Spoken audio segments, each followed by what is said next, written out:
Tonight we will go deep into the realm of the unknown and question everything as we search for the truth. We will explore the possibility of countless phenomena within the ultra spectrum, and together we will learn that it is all connected. This podcast is brought to you by the Experiencer Support Association, and it is a live stream broadcast. If you have a question, send me a super chat or become a YouTube member. This podcast is brought to you by the Experiencer Support Association. Take a seat, relax, get ready, and welcome to Beyond the TinFoil Hat.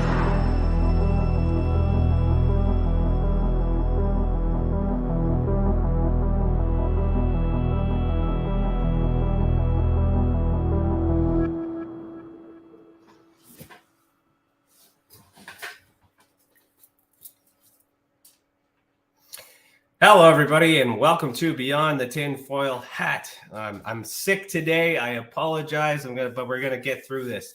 Today is Thursday, January 19th, 2023, and I, Ryan Stacey, am your host this evening.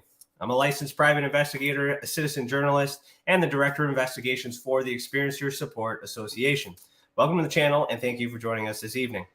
A special thanks to all our YouTube members who help keep this program and others free for our experiencers. Remember that as a member, you get to ask questions live here tonight. For all you non-members, you can super chat or send a tip on Rockfin to ask questions of our guests live. Every little bit helps. After the 2-hour mark, CC and I will have our after chat, so stick around and we'll keep the conversation going and chat with everyone in the live chat. We will discuss what we thought about the episode and share some recent news from Tessa. Tonight's topic is angelic healing codes, downloads, and guidance. Our guest for Season 5, Episode 2, is Peter Benson. Peter's journey began with a background as a mechanic and engineer technician. He went through a major awakening process that opened his connection to his higher self and the angelic realm. He discovered his angelic origins as part of Archangel Michael's Army of Light. Guided by Archangel Michael and Ascended Masters, Peter was introduced to the Tensor technology and its healing properties. He's conducted a series of research that led him to build the first Tensor rings, crystal-infused pendants, the Merkabah healing coil, and more. Peter is a global public speaker and the CEO of Energies of Service. The powerful copper healing and grounding tools he has crafted are inspired by and channeled from the quantum field of creation. His handcrafted products are carefully attuned to help people heal, balance, and live in harmony with their resonance field. They truly are energy tools for ascension and conscious living. And I wonder if they help someone like me who's sick instantly. All right, Peter, put on your tinfoil hat. We're about to go down a rabbit hole. How you doing this evening? Good. How you doing tonight, Ryan? Hope you get through the night with the cold and stuff. But yeah, you're doing all the talking, so it should be okay.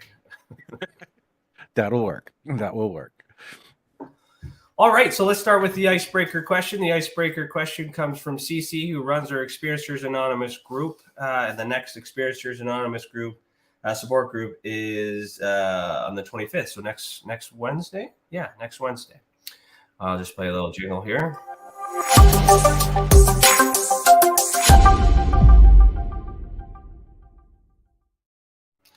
All right, so CC asks, with all the information and knowledge you have today, how would you describe demons in a relationship to angelic beings? That's a good one. Actually, I experienced both of them about the same time, believe it or not. As I was waking up and discovering who I was and what I was capable of doing, the relationship that I was getting out of was getting attacked at night by demons. Literally scratches on our side and everything. So yeah, demons are definitely there. I don't know the details or any of that. I suppose that's a little bit more than my background, but I have experienced them to the point where I did some homework and found out that if you keep your area and your energy clean, they'll stay away from you for the most part. But you need to actually keep anything like any reflective surface or a mirror that's open from a window, as you can see through a window. They can literally get into your home through that reflection. So yes, so you can use what you have right behind you, that helm of awe, and use that. Yep, that right there. You take that in sticker form and you put that on each mirror that's actually reflected that can see a window, and it will block them from coming through. Well, how does that work though? It's just a sticker and a symbol. It's a symbol. It's ancient druidic, and this I found this out from I found out from another practitioner. This is probably 7 8 years ago now, on how to stop the demons from coming into the house. Interesting. Well, thank you for sharing that. I've also been informed that I'm supposed to answer these questions too.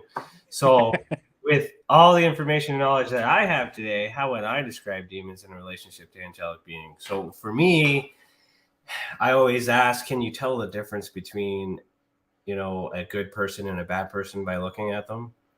So it's based on the intent. So I've always considered and angelic beings and demons to be the same being, just with either negative intentions or positive intentions. But that's based on my research, not experience. I haven't had experiences to be able to discern that, but from what I've read, from what I've observed from other experiencers, I often ask, maybe it was just an angel having a bad day, who knows? So what are your thoughts on that as a possibility? And of course, being an experiencer, experiencing it, like, do you think it's possible that it could be the same entity or same species, just different motive, or they're separate altogether? I don't know. I'm kind of leaning towards the idea where everything is source. Yes. So if you look at it that way, yes, an angel can be a demon, demon can be an angel. Um, the difference where I see it is their choice. So if they choose, like you said, to be benevolent, they will be benevolent and they will project themselves in that energy. If they're malevolent, they'll come out in that energy where they're trying to instill fear, or they actually come through from an energy state and actually creates scratches and scars and other things like that, trying to induce more fear. That makes sense. But how do we know for sure? We don't. All right. Okay, so thanks for that. Thank you, CC. Remember, everybody, Experiencers Anonymous is January 25th this month, and then I should know more about that. I'm just going to scroll down here. Let's see my thing here. Yeah, 7 p.m. Eastern time. All right, and there's a Zoom link on our website if you want to join. Okay, so the first question or second question, whichever one you want to call. My first question is, why are you the way that you are?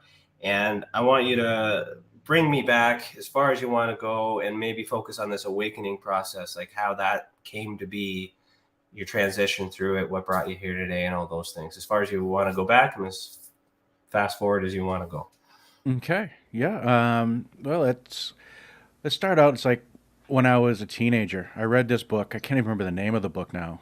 It was really interesting. It was actually age appropriate kind of thing. It was like there were a couple of teenagers, and they were on a quest to be able to see aura. To see people's aura, and they were heading to this garden that was supposedly a place where they could learn how to do it. Um, and I always thought that was really kind of cool.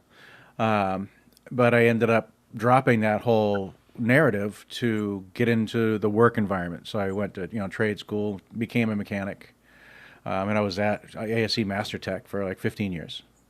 Um, After that, moved into engineering technician, and been that for about 20 years now. So over 20 years.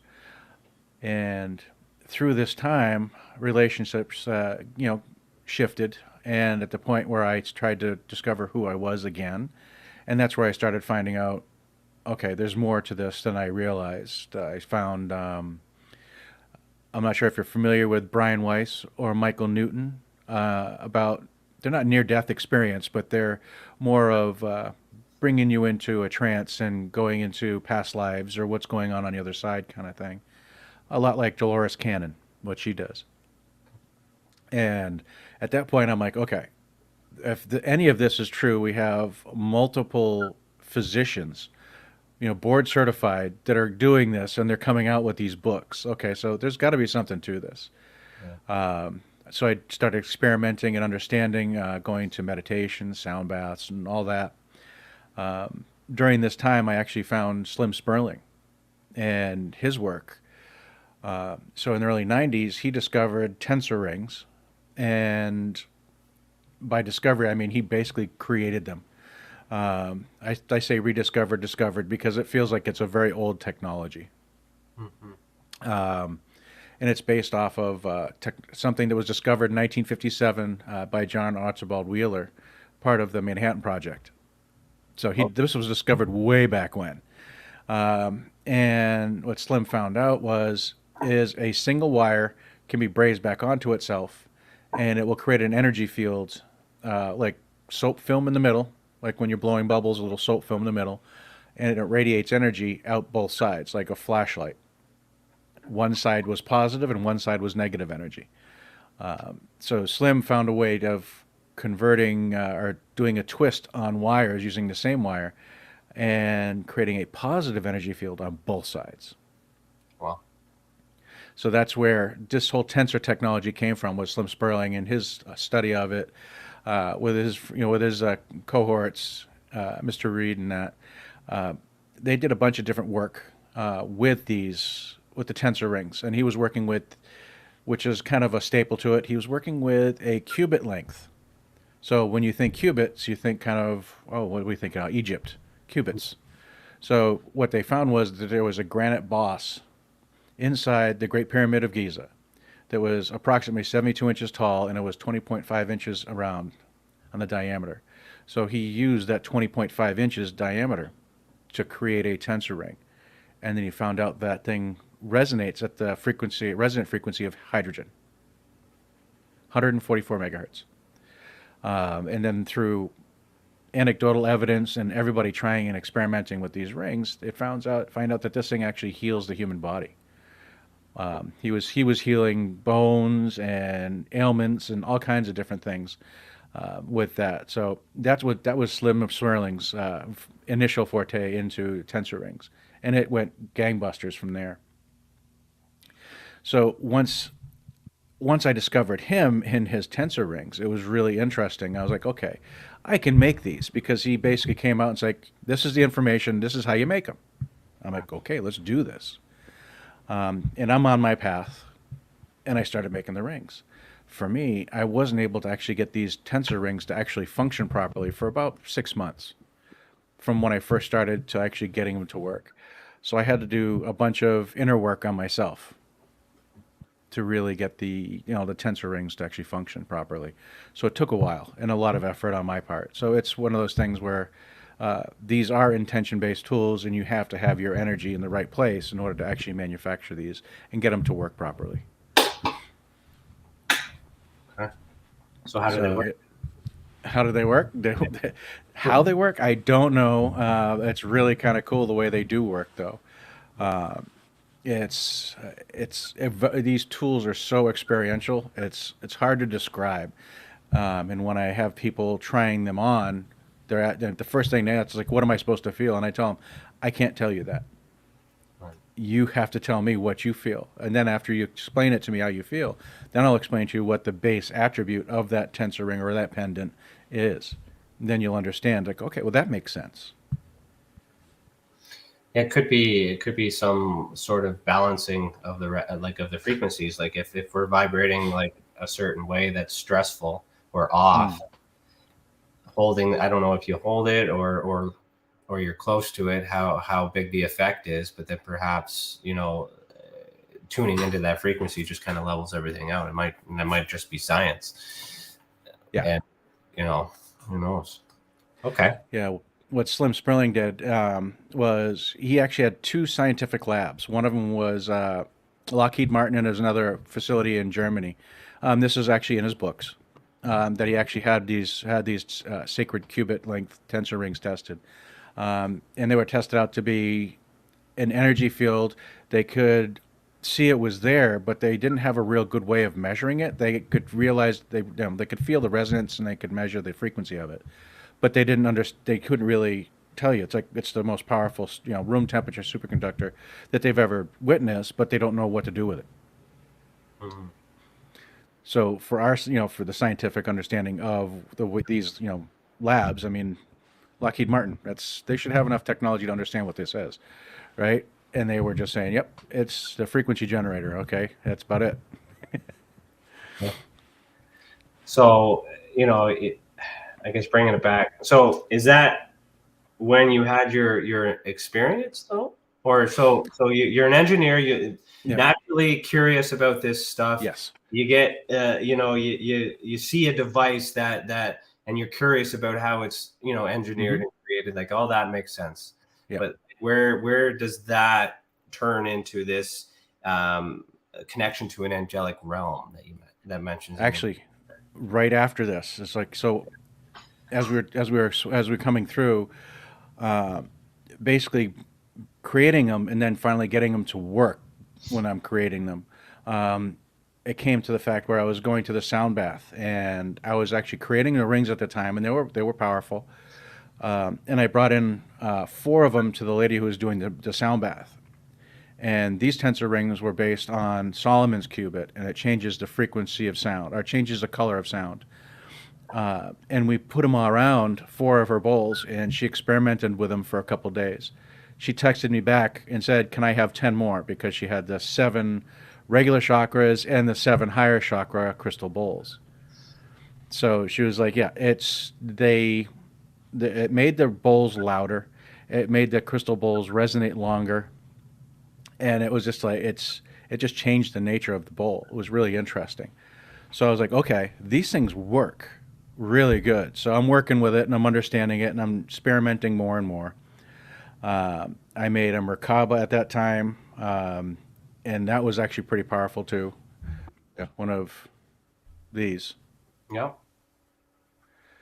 And that one is we hang that one in our pyramid. The image behind me. You can actually see that in the pyramid right behind me, right there. The Merkabah is right in the middle of it. Okay. Yeah, and it actually amplifies the energy of the pyramid by about tenfold. So it's actually really interesting. So around this same time frame is when I got the channel message from Archangel Metatron to create the anklets. And that was my first real connection to the angelic realm. Metatron coming through and saying, "Okay, basically, I need you to make an anklet. It's going to use a tensor ring. You need to utilize these 5 crystals, and it has to be encased in a copper mesh." And I'm like, "Okay."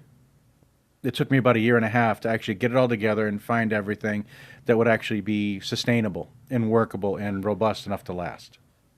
Okay. So I got that down, and then I let it sit, and then I got scolded. I got scolded. Yeah, I got scolded. So my wife, Vivian Chauvet, she ended up in a dream state with a couple.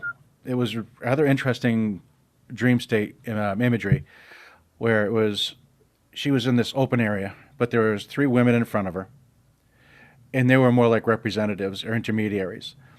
What happened right behind them were 3 large portals for these very, very large 100-foot tall entities, multidimensional entities that pop in behind them, and basically they channeled the message through the 3 women in front to tell Vivian, it's like, "Tell Peter it's time to make them."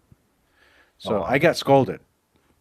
So I understood how to make them. I just wasn't making them. We were really busy doing a bunch of other things at the time. So yeah. So I got scolded. And then you made them. You listened. Yeah, I made them. Yes. It's not just your significant other telling you. It's 3 significant beings from another realm. Correct. Receiving a message from it's kind of a heavy message. Yeah. That's really heavy. I mean, because they from the understanding of Vivian's message and the interpretation of what she saw, these entities were at such a high vibration they could not get outside of that portal. Okay. So they were literally made these devices. No, with these devices, I don't know about that, but what they were probably higher 7th, 8th dimension, whatever it was, and they were just standing in the portal so that they could actually transmit that message to Vivian at the time. And why do you think that happened though? So like they obviously know they would have had to seen the growth and have you have the knowledge. Obviously, Yep. know that it was important enough to be created to tell that Yes. you weren't able to, you weren't doing it. Send a message to someone that's that you're going to believe and take very seriously, even in Yes. this even in the paranormal world. There's a trust from that message. Yes. You know why you though? Have you ever given any thought on that? Well, from so once Vivian and I, got together, I started getting more and more understanding of my connection to the angelic realm, Right. and it's coming down to I am a member of, I guess Michael's army of light. Right. So I guess I'm from the angelic realm, and I incarnated here to do this. So basically, I was stuck in the 3D realm, being a mechanic, working 3D, working on cars, it's very 3D, working engineering, which is total left brain, very 3D, and then trying to understand this stuff, which is very creative and not very 3D. It's very not 3D. So it took a little bit for me to really grasp what it meant to be here. I'm still trying to wrap my head around it and understand what it's supposed to be. Because they don't give us instructions. You just get these subtle little messages, and then you get this overpowering feeling that you have to do it because there's this positive, like this positive feeling of completing it too. So Yeah. you also feel good about it. Okay. Yeah, I got the channel message for the anklets, and Metatron came in and gave me the instructions on doing it, and he says this tool is supposed to enable people to keep their vibration theirs while we go through this time. Okay. So if all you have to do is look at anything in the news, they're not talking news, they're talking emotion. Everything is being projected as an emotional ploy. So these, putting these tools on, these actually basically put up shields so that you're no longer going to be susceptible to emotional pulls and pushes. So it's really interesting, we're using these tools like that. So the biggest way I can explain the anklets is if you look at any one of the references for the human body in energetic form, you see the 7 dots for the 7 chakras, and you see this giant torus energy field around us.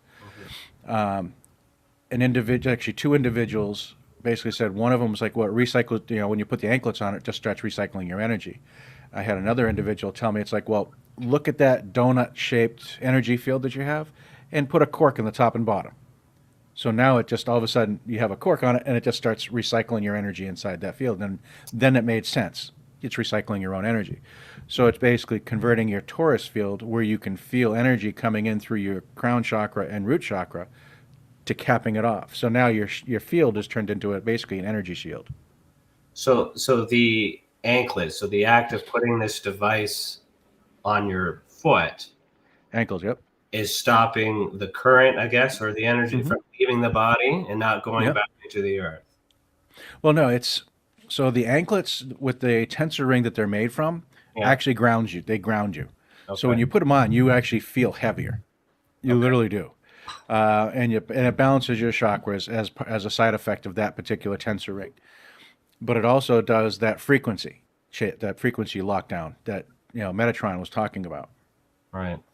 So let's just say if you walk into a room and you can feel the energy shift, or you go to a conference and you just feel overwhelmed by all the people. It's not necessarily all the people, it's all the energy that they're projecting, because they're not paying attention to it. Most people just don't understand. Right? And those that are really sensitive to it, a conference is just overwhelming. And a lot of times, let's just say you go into like a big box store, Costco, grocery shopping, wherever, and you walk in, you're fine, but after 10, 15 minutes, you start to feel, what do you call it, anxiety, a little bit overcharged. That's everybody else's energy as well. That's interesting, the way to describe anxiety, overcharged. So just a lot of energy that needs to be almost like being restless. Yeah. Huh. Yeah. So the anklets help ground you out and actually close down your shield. Close down your field to create a shield. So they're different to feel. I mean, once you put them on, they disappear. You really don't feel them anymore. It's really kind of interesting. What material are they made out of? Like, It's copper ring, copper tensor ring, and then a copper mesh. okay, so then the copper. What properties of copper associated with the body there? How does that work? Like chemistry wise? Well, copper has always been a antiviral kind of material, where if you go maybe even just 100 years back, people would be wearing a copper bracelet to keep away, getting the flu this season or whatever it is. And they would always be wearing copper ring bracelets or chain or whatever it is. So they'd be wearing copper. They realized that, when you wear copper, it helps you do that. And they also knew it's like before refrigeration, they were using silver coins in the milk to keep the milk last longer. It's just, it keeps the bacteria down. It doesn't sound very healthy though, silver coin and some milk, but I understand that. If it's actually pure silver though, right? Yeah, it has to be pure silver. Yeah, pure silver. Interesting. So then we're getting into kind of the alchemy of things as well too, which is kind of, it's what you're saying is common. It's just a lot of people don't think about it. They're not aware of it, right? Yes. And it makes it, it appears supernatural, but it's natural. But the information comes from a supernatural source. Yep. So what are your thoughts on that?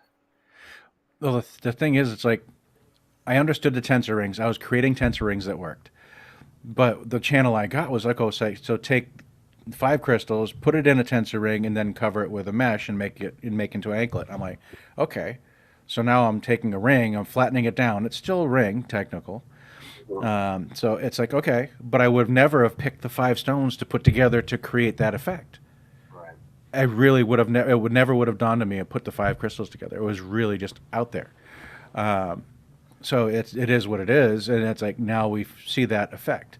So now it's like, okay, now I'm working on a bunch of different crystals to do different things, and it's right now it's actually been. I need to do more experimentation, is what it is. There is so many different crystals out there. Okay. So it's not just you weren't told a specific set of 5. It's just you needed to have. Oh, you were. Yes. No. The five crystals that Metatron were talking about was morganite, okay, tanzanite, lapis lazuli, black onyx, and tiger's eye. Okay. All their properties together with the tensor ring, with the tensor ring I use, which creates the grounding effect, and then you cover it with the mesh. Yeah. What's the purpose of the mesh though? It's to encapsulate it creates a different field. Okay. Because if you look at it, so if we have this is an anklet here. Yeah. It's nice. Let me switch it over here so you can see it a little better. Okay. So yeah. So this is an anklet. So it's got the copper mesh over it, and the 5 crystals are inside of it. Okay. Right? So you just put it on and basically roll your sock over it, and you're done. You don't have to worry about it, for the rest of the day. It's just gone. But yeah, it's a very simple tool, but it took a while to actually get it so it's resilient enough to last. Mm-hmm. Could you not do the same? Would the same thing happen if I put it on my wrist, or does it have to be an ankle? I haven't found it to actually last long enough or do the same effect on the wrist. Okay. And the only thing I can think of is it's actually at the bottom of your torus field, putting it on the ankles, and then at that point it actually makes the effect of closing down your torus because it's at the base of your torus field. That makes sense. That does make sense. Weird. Yes. Weird science. It is. Yeah. Okay. So, yeah, at that point, coming on that copper mesh thing, I ended up moving the Archangel Metatron anklets into a pendant. Mm. So, that's I had there. that's the Metatron pendant there. I had an accountant friend who was actually wearing the anklets for a couple of days, but her husband was like, "Oh my God, that's woo woo. What are you talking about? Why are you wearing those?" And to the point where after 3 days, she's like, "Okay, I'm taking them off." So I was like, "Okay, so how do I make this work without having the anklets?" Right. So I put it into a pendant, and it created more like a personal body shield instead of closing down your torus. Yeah. So if you figure our energy radiates out layer by layer. So your skin, and then your emotional field is just an energy field just above your skin. So it's basically making an energy, emotional bubble above that. And then basically the pendant creates a shielding effect just above your emotional field. Okay. So you're walking around with a bubble field around you. So that's what the pendants do. Okay. So yeah, that's what these do, and they're intention based. So you can tell them what to do to a point as well. Can you use them for bad intentions, or could it only be positive energy? I haven't seen them actually function for negative intentions. That's good. That's a good failsafe. Yeah, You know, just questioning the integrity of the gods that's giving you the information, right? oh yeah. Yeah. Okay. So yeah, those are the base ones, and then of course we go further into it and all that. Um, but going back into it, so the Metatron anklet was the first channeled message, um, and then from there it just started, steamrolling. After I was like told to make them, I was given a good old warning and scolding. At that point, I really started to make them, going to shows, having people experience them, making the pendants now. Okay, so because not everybody wants to wear anklets. At this point, it was just like, okay. When I had the Metatron pendant, I'm like, okay, what's next? So it kind of came through as, okay, we need to actually have something that is calming on the energy field, clearing your energy field at the exact same time, and heart healing at the same time. Now, the pendant is actually made out of a tensor ring that's actually based on emotional field, etheric body. This is the lost qubit. This is one of the other ones that Slim Sperling originally was utilizing. So this one actually, when you're wearing it, it's connecting right to your heart chakra, and with with that field that we talked about, like the soap film in the middle, the crystals are set right in that energy field, and at that point, these tensor fields amplify the crystals. So that's where the big kick for the power of these pendants really comes from, is the tensor energy amplifying the crystals into you. What would happen if I was wearing one and you were wearing one, and our fields, collided? Nothing. Nothing. Nothing at all. No, we bump into people all the time. Yep. We do conferences, and I'll be wearing one. Vivian will be wearing one, and then we have a client where come by and they'll purchase one. They'll walk around for a few hours. They'll come back like, oh my God, this is so they're just amazed at what they can experience without being bombarded. Right. That's the biggest thing. It's just like when you put on the shielding tools, it basically isolates your vibration. So if you've never experienced your own energy field, which pretty much everybody has, when you're at home in your own energy in your own place, the only thing you're bombarded by is EMF. Everything else is you, right? And then when you go outside, you're dealing with EMF and everybody else. Yeah. So the pendants tend to help you understand who you are without feeling everybody else. So it's really interesting. So one of the things I have fun with when we're actually in conferences and stuff like that, it depends on how sensitive the individual is.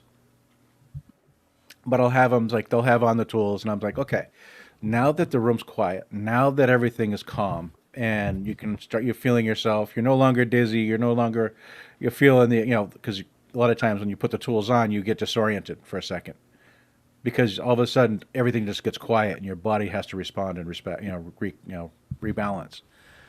I'm like, okay, now look around the room and just look at the individual and get a glimpse. You're not going to get the life story, but you'll kind of get an idea of where they are, what their intention is, what they're projecting at that time. And it's interesting. You can look around the room and catch that. It's fun at that point. You start expanding your own understanding of how powerful we are. Yeah, because you can walk in a room. Anyone can walk in a room and tell that the mood is ugly. Yeah. If the people in the room are feeling a certain way, there is a lot of evidence and a lot of science that shows that we do project energy, we do receive energy, we transmute energy. It's just the problem I think we have is understanding energy and separating that energy. It's almost like emotions. You know, how do you put a name to an emotion? How do you put a name to the energy? So right. Yeah. Well, it's emotional energy. Yeah. Okay. It is. It's like if you look at Dolores Cannon's work. Dolores Cannon and her daughter wrote a book on the diagnoses that she did over time with a lot of the people that she regressed. Was that they were not dealing with the anger or the emotions or traumas of the events they were going through, and they ended up putting that energy someplace in their body. And over time, the disharmonic energy that was there starts causing issues, and that causes the dis-ease in the body, whether it's a hip or knee or shoulder. But it comes from the energetic, from what he was saying about 7 years. It takes from 7 years to go from energy to physical body. I'm sure we're in accelerated rate right now, but yes. What would happen if everybody in the world had one of these? They would actually understand what they're dealing with energy, and you're not projecting at this point either. You've actually shut your field down, so you're protected, but you're also not projecting out unless you choose to. Would there be any wars? We have politicians. Yeah. Because all the wars are politicians. Yeah, that's true. That's very true. We don't want to go down that rabbit hole, but I'm just thinking that if everybody in the world, if the science is right and accurate, as you've explained it, and everybody in the world had one, is it possible for there to be violence, anger? It would reduce it considerably, because at that point, depending on the different pendants also, you can actually have like the Archangel Michael pendant, which actually gives you the calming, clearing, and healing. Wow. When you walk through your day when you're wearing that one, you actually stay very stable. So you're emotionally, you're not going too far in any direction, and you're also protected from anybody else's energy. So if you come in contact with an alpha who actually is starting to project their energy, you look at them and going, okay, and you're listening to their words, and you're not feeling their energy they're trying to project.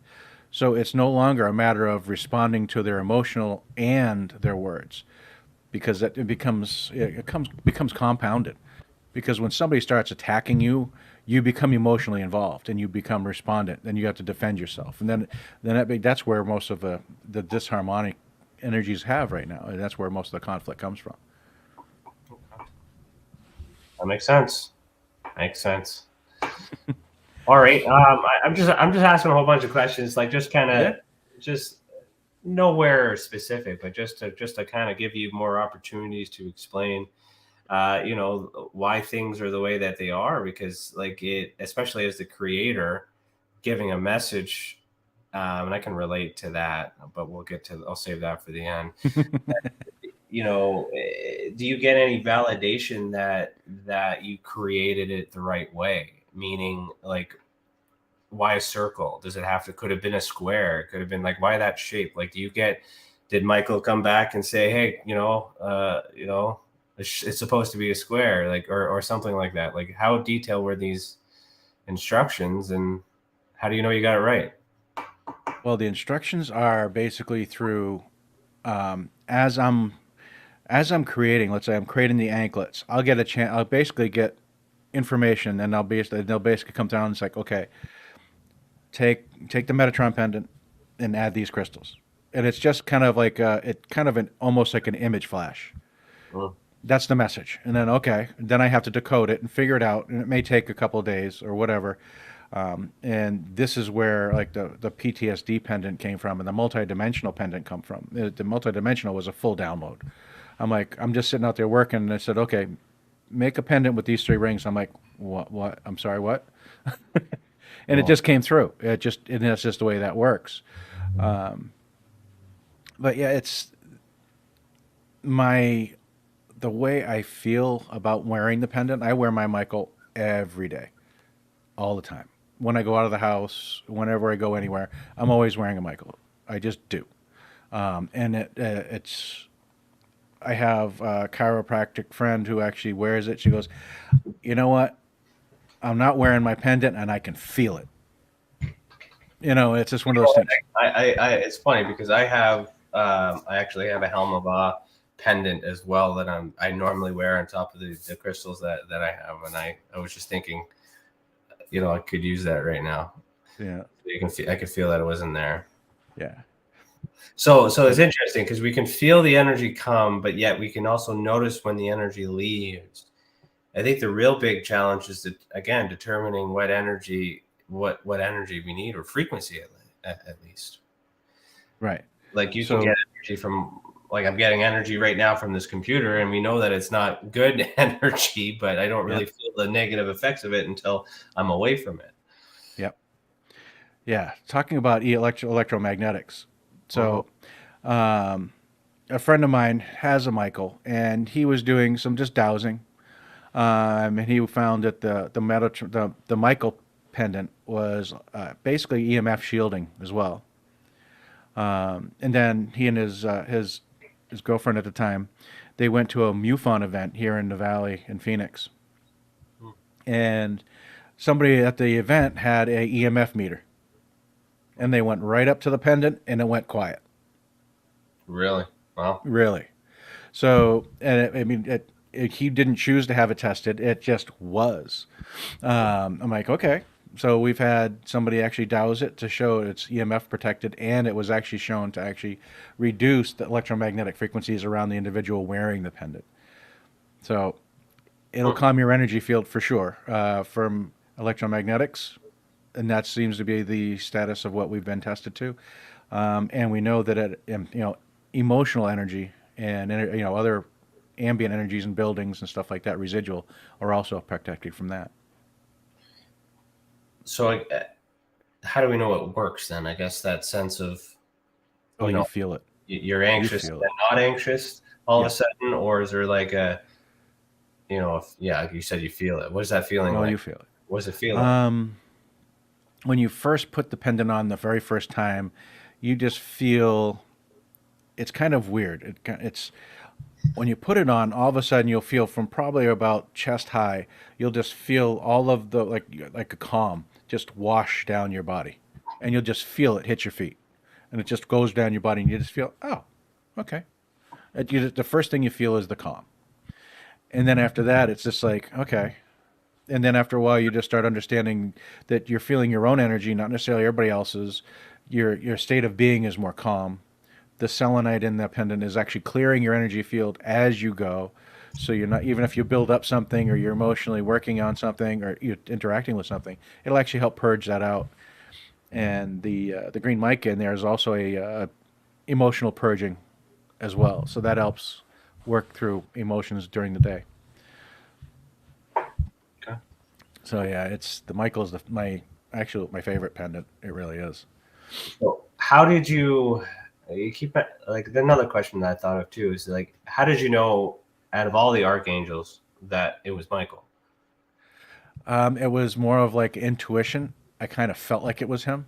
Okay.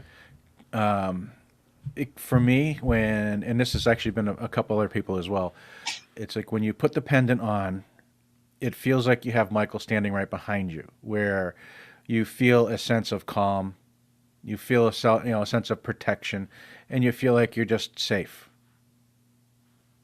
So it just feels like your Michael's around you, protecting you. That's why it's named the Michael, because it feels like you literally have an archangel right there.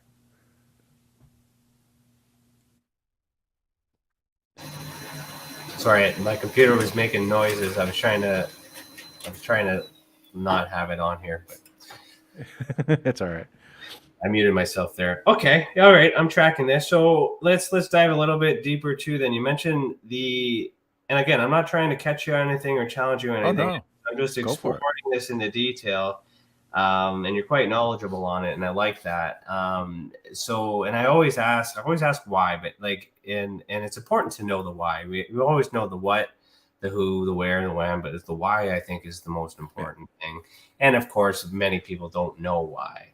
But you're not giving me I don't know. You're giving me explanation. So I'm like, oh, let's keep going down the why path. So you tell me more about the decision to make it into a Merkabah, and what is a Merkabah for those who don't know what it is, and how's that shape, I guess, important to what that does in comparison to I guess the anklet and the pendant.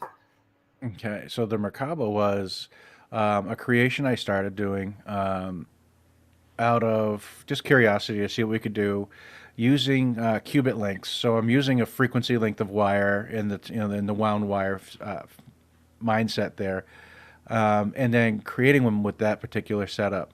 So after creating the Merkabah in that particular configuration, it was actually shown to a friend of mine who was actually doing those sound baths. She was actually utilizing a Merkabah in her healing room.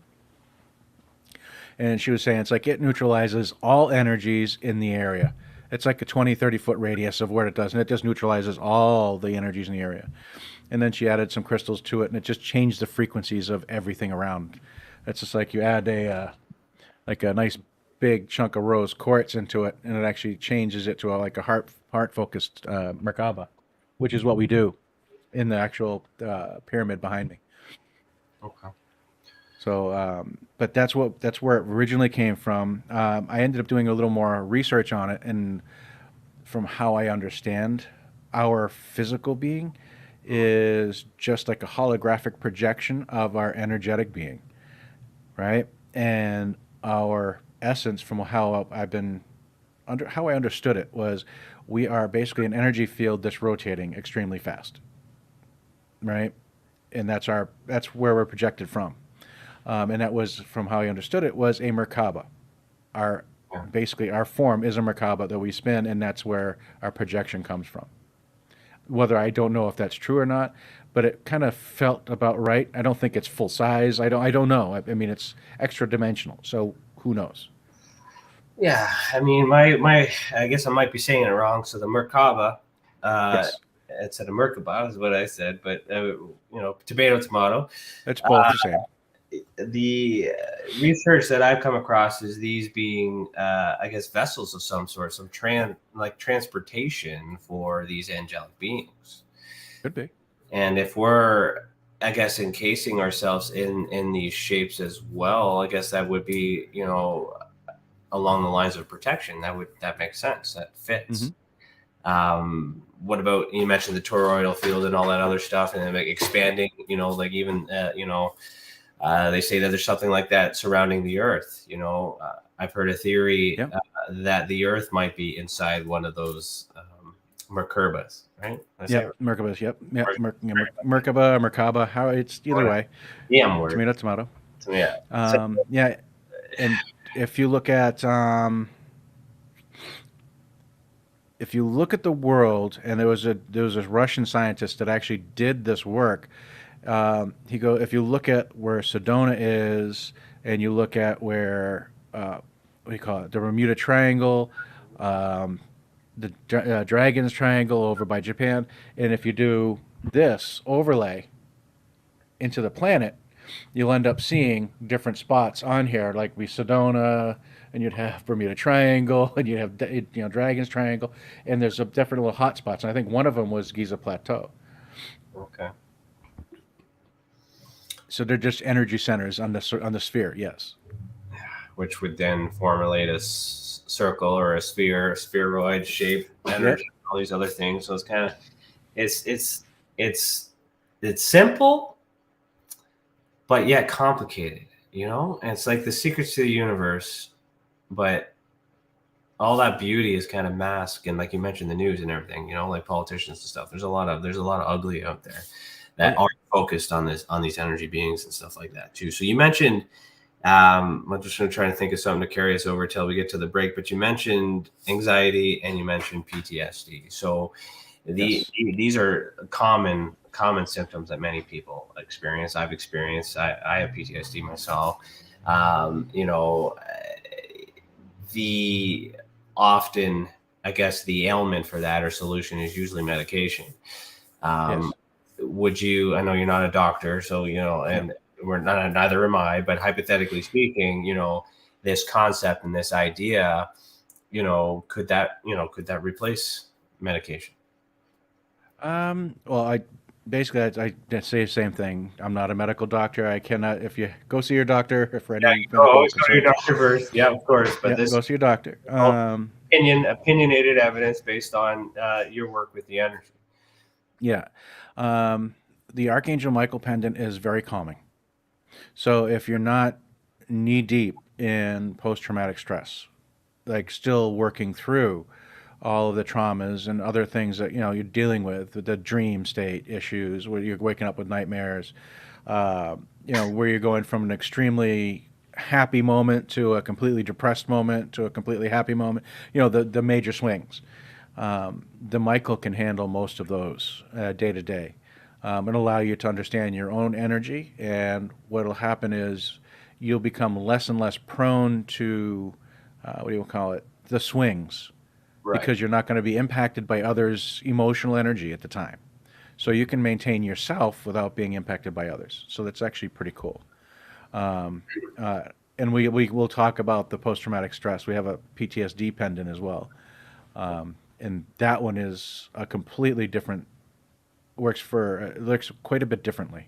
That one actually will do, let's see, if you want to look at emotions as your swing. So if you go from a really, really happy time to a really, really low depressed time to a really, really happy time, and you have that sine wave that's really, really steep, you Mhm. cut that way down, right? The PTSD pendant cuts that right down. It keeps your energy field from going too high and too low. It keeps you like very mellow. And Hmm. it's designed to do that. The crystals in there are designed to keep your energy field very stable and allow you to release.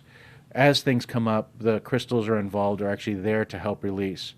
It's called the Archangel Shamuel, which is the archangel to help you to figure out who you are, Okay. right? To help you, help you discover who you are. When you're dealing with traumas and post-traumatic stress, you're overwhelmed with the energy of the moment, whether it's yours or something else or whatever else is it, but you need something to help you find out, get you back to who you are. So Hmm. that's why I named it that.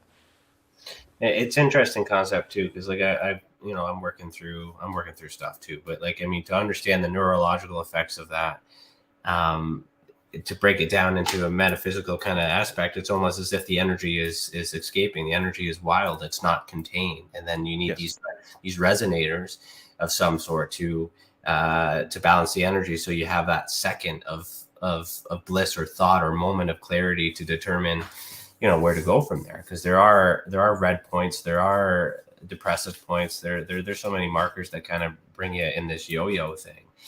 Yep. um I like the concept, I like the idea. It's just, as I said, like it's energy, it's simple, you're wearing something, and Yes. yet it grounds us. Like it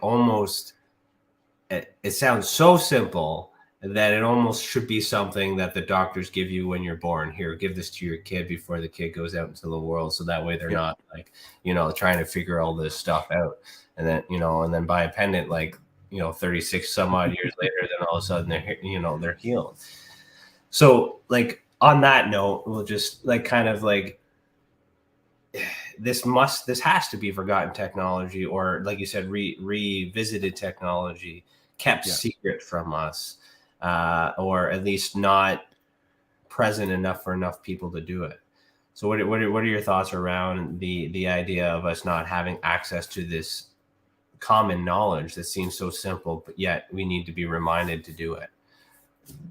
My guess is this is probably forgotten technology, and it's probably thousands and thousands of years old, through one of the many epochs that this planet has been through. Um, my understanding and feeling for it is, if the technology had come out, let's say 20 or 30 years ago, it probably would have come in and out as a fad. the way it came in this time around is right around the time where we're starting to come to the end of this epoch of understanding. We're coming in through a large shift and change of energy, and it's needed to help maintain. There's a lot of people that are spiritually green, right? They're coming out and they're starting to understand. They're starting to ask questions. All you got to do is look at the news. Everything's starting to become obvious. It's a lie. So it's just like, okay, if that's a lie, what else is true? What are they? Okay, and then they start investigating and it becomes everybody's asking questions right now and trying to understand basically the meaning of life at this point, because everything seems to be a distortion. So these tools are, like Metatron said, that these tools are to help people keep their own frequency through these times. So I have a feeling that's what this is.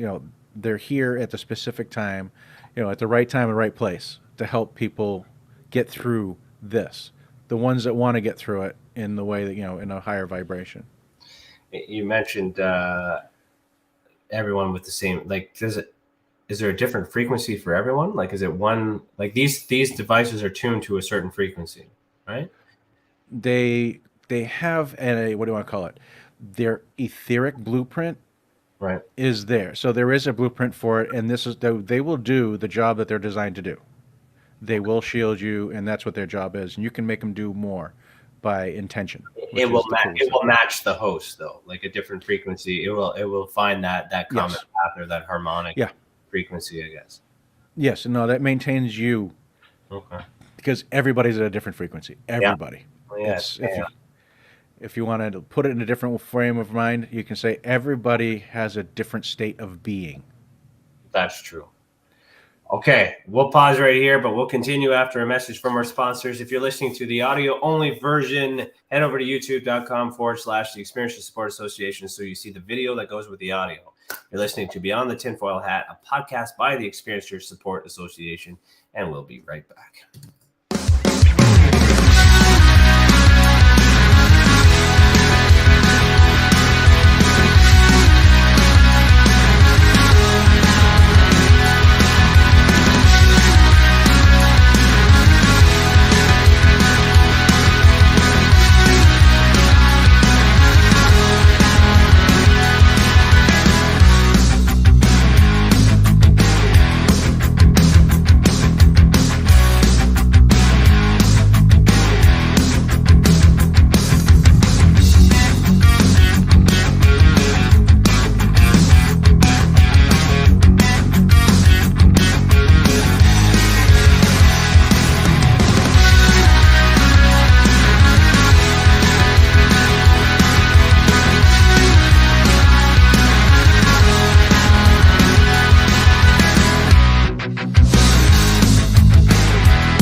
Have you ever wondered, or maybe just thought to yourself, if there were others just like you? You know, people with extraordinary abilities, psychogenic advancement, and perhaps unique intuitions. Maybe you just wondered if there were other people who experienced unimaginable, unexplained, or even unusual and paranormal events. Are there people who have more questions, more fears than answers? Well, you're not alone. You've never been alone. We believe you. Sign up for EA today.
business.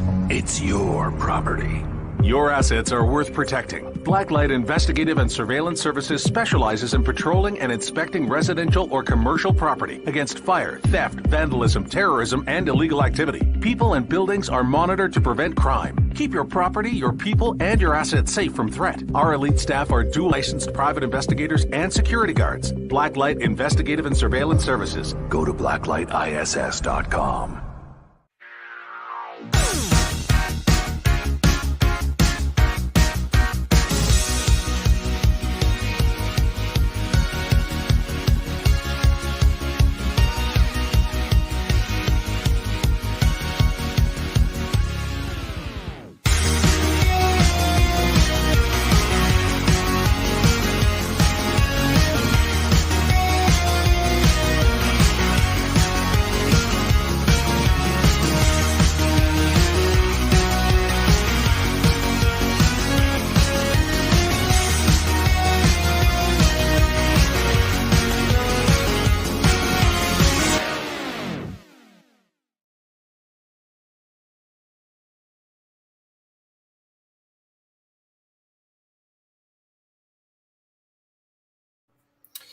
Welcome back. You're listening to Beyond the TinFoil Hat. Have you ever experienced an event involving the paranormal, UFOs, extraterrestrial, dogmen, or any other paracryptid? Head over to our website, www.experienceyoursupport.org, and submit a report. Let the others who have already reported be that example that proves we are making a difference. And if it wasn't for these reports, we would not be able to do what we do. And for that, we thank you. And if you're wondering where you can get a hat like this, you can get one from tinfoilcap.co. Every purchase goes to help Rex Bear with his leak project. Thank you, Rex. And welcome back from the break. How was that? How are you? Good. So where do you want to go from here? We pretty well covered almost everything in terms of breaking it down. So where do you want to go from here? We can go back onto the post-traumatic stress pendant, which is this little one right there. Let's dive into that. It's the same size as the Michael pendant with the outside ring, but it has another ring inside it. So it has two tensor rings. Okay. So it has the emotional ring, and then it also has the grounding ring that the anklets use. Okay. Inside of that, and then it has 18 crystals inside of it. So the crystals themselves are what create the effect of what it does to you. It's not possible that some of the crystals might be too much, like countering each other, too much energy conflicting. Well, it's actually done all the research on them, and intuitively, these are the ones that were supposed to be added. Okay. You have there's one in there. It's peridot, which is very grounding. Tiger eye, which is very grounding and also helps expand. There's 10 crystals specifically for anxiety, stress, trauma, even releasing dream state issues. So the crystals in it are basically a whole gamut of those that are actually designed or angelically or God divined, that their energy fields are to help basically heal with those. And a lot of people will utilize. It's like when they utilize crystals, somebody will have a nice large chunk of like selenite, and they'll put it in there where their healing area is, or where they want to do meditations or stuff like that to clear the energy of the room. The pendants actually only have a small piece of like selenite in them, but it's amplified to the point where it actually helps clear your energy field enough. So it's the tensor fields are what does the majority of the work in the tools. Okay. I'm going to ask a question like a kind of like a skeptical point of view, but I'm doing that because I know you have a background, in I guess engineering and stuff and I don't know. I don't want to challenge you on this, but I'm thinking, how are we able to measure that these devices are actually doing what they're doing and it's not psychosomatic? And what I mean by that is we're not wearing them with the idea behind it, and then all of a sudden that changes our thought versus it actually biologically affecting us and changing it for the good. Like how do you measure that to prove that? Basically, the majority of time I have descriptions and details of these products. What I do is for me, I'll experience like, okay, this is what I kind of understand we're going to be doing with it. But most of the time when we go into conferences is when we talk to people face to face, and they don't believe a word I'm saying, and I'm telling you these tools will work or whatever it is, and then they try it. Then they ask me, what am I supposed to feel? And I'm telling them, I'm not going to tell you that. You have to feel it. You experience it. You understand it. This is for you. These tools are for everybody. They really are. They're for everyone. They're handmade, and that's what they are. It's just every single one of them is unique, and one crystal is bigger than another on one of them, and it's kind of interesting. I have always found that every single pendant that is made, every single anklet that is made, regardless of which one it is, and regardless of what crystal size is what, the right pendant gets to the right person. I've always found it that way. It's really, really interesting. It's like I made one pendant. I made it back in 2018, and it was a huge pendant. It had this very large piece of shungite in it, very large quartz piece in it, and it had a lot of very large crystals in it. I couldn't wear it. I was wearing it. I could feel it. It was like boom, boom. I could feel the energy pulsing. Wow. I could feel it. It was like overwhelming. It was like standing next to a bass speaker. You just feel it. I could feel the thump, thump, thump, thump. And I'm like, okay, this is not for me. I can't wear this pendant. Okay. This one lady came up, and there's like a whole bunch of people looked at it and thought it was cool, and then they wear it. It's like, oh, no way. But this one lady literally picked it up. She's like, oh, this is cool, and she put it on her chest, like up here, right? No, nothing holding it, and she's literally just standing there looking around, and nothing holding it, but she's leaning over, and it's not falling off. It literally attached to her energy field, and it's not letting go. Without a necklace or anything, nothing attached. No necklace, no anything, and she absolutely loved the energy of it, and it was designed and meant for her.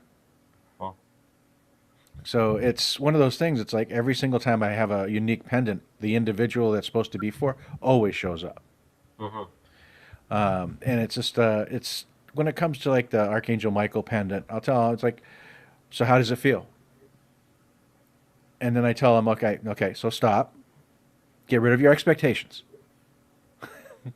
Don't get out of the logical mind. Get out of that side of your head. Just sit there and be at peace and be who you are and just feel, allow, because a lot of people won't. And I don't feel anything. And it's like, well, it'll do what it's supposed to do. It's going to do it. You put it on, it'll do it. Whether you feel it today or next week, it'll do it. And what it is, it's like, yes, once they get that and understand that they can actually feel, the problem is, it's like a lot of people have actually been, growing up, they were extremely oversensitive. Right. And they've built up automatic defenses and blocks. So they won't feel the energy. And there was a couple people this last weekend at the conference we had in Scottsdale. They were just like that. It's like, oh, I don't feel anything. Don't feel it at all. And it's like I put on the pendant, and I'm like, okay. And then they sit there, and they'll be there for a few minutes. We start talking back and forth. We'll just conversing for about 5 or 10 minutes. And the next thing you know, it's just like, oh, I can feel that. Really? Interesting. What do you feel now? I don't explain to them what they're going to feel, and I try not to give them or feed that logical mind. It's like it's a placebo. It's interesting too, because you did, when you say get rid of the expectations. So that's the thing. You got to, first of all, and with any product, like, I mean, I'm not like, Yes. like you need to, first of all, establish what, your need for it. And the need is to stop feeling a certain way.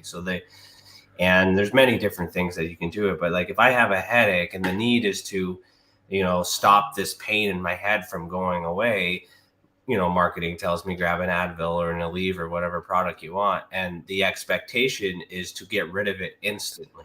What we forget, though, is that you got to wait 20 to some odd minutes for it to kick in, whether or not you ate. So like there's certain other biological things that happen. So, someone sees it, they feel it, they like it, they're not sure,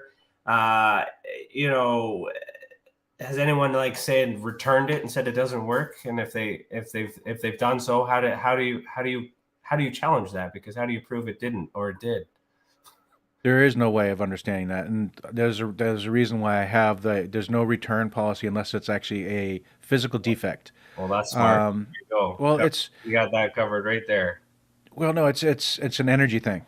Mm-hmm. If let's just say we have somebody that purchases one and they're negative, or they're really they're not in the right place for it, Right. and they're putting tainted energy into it.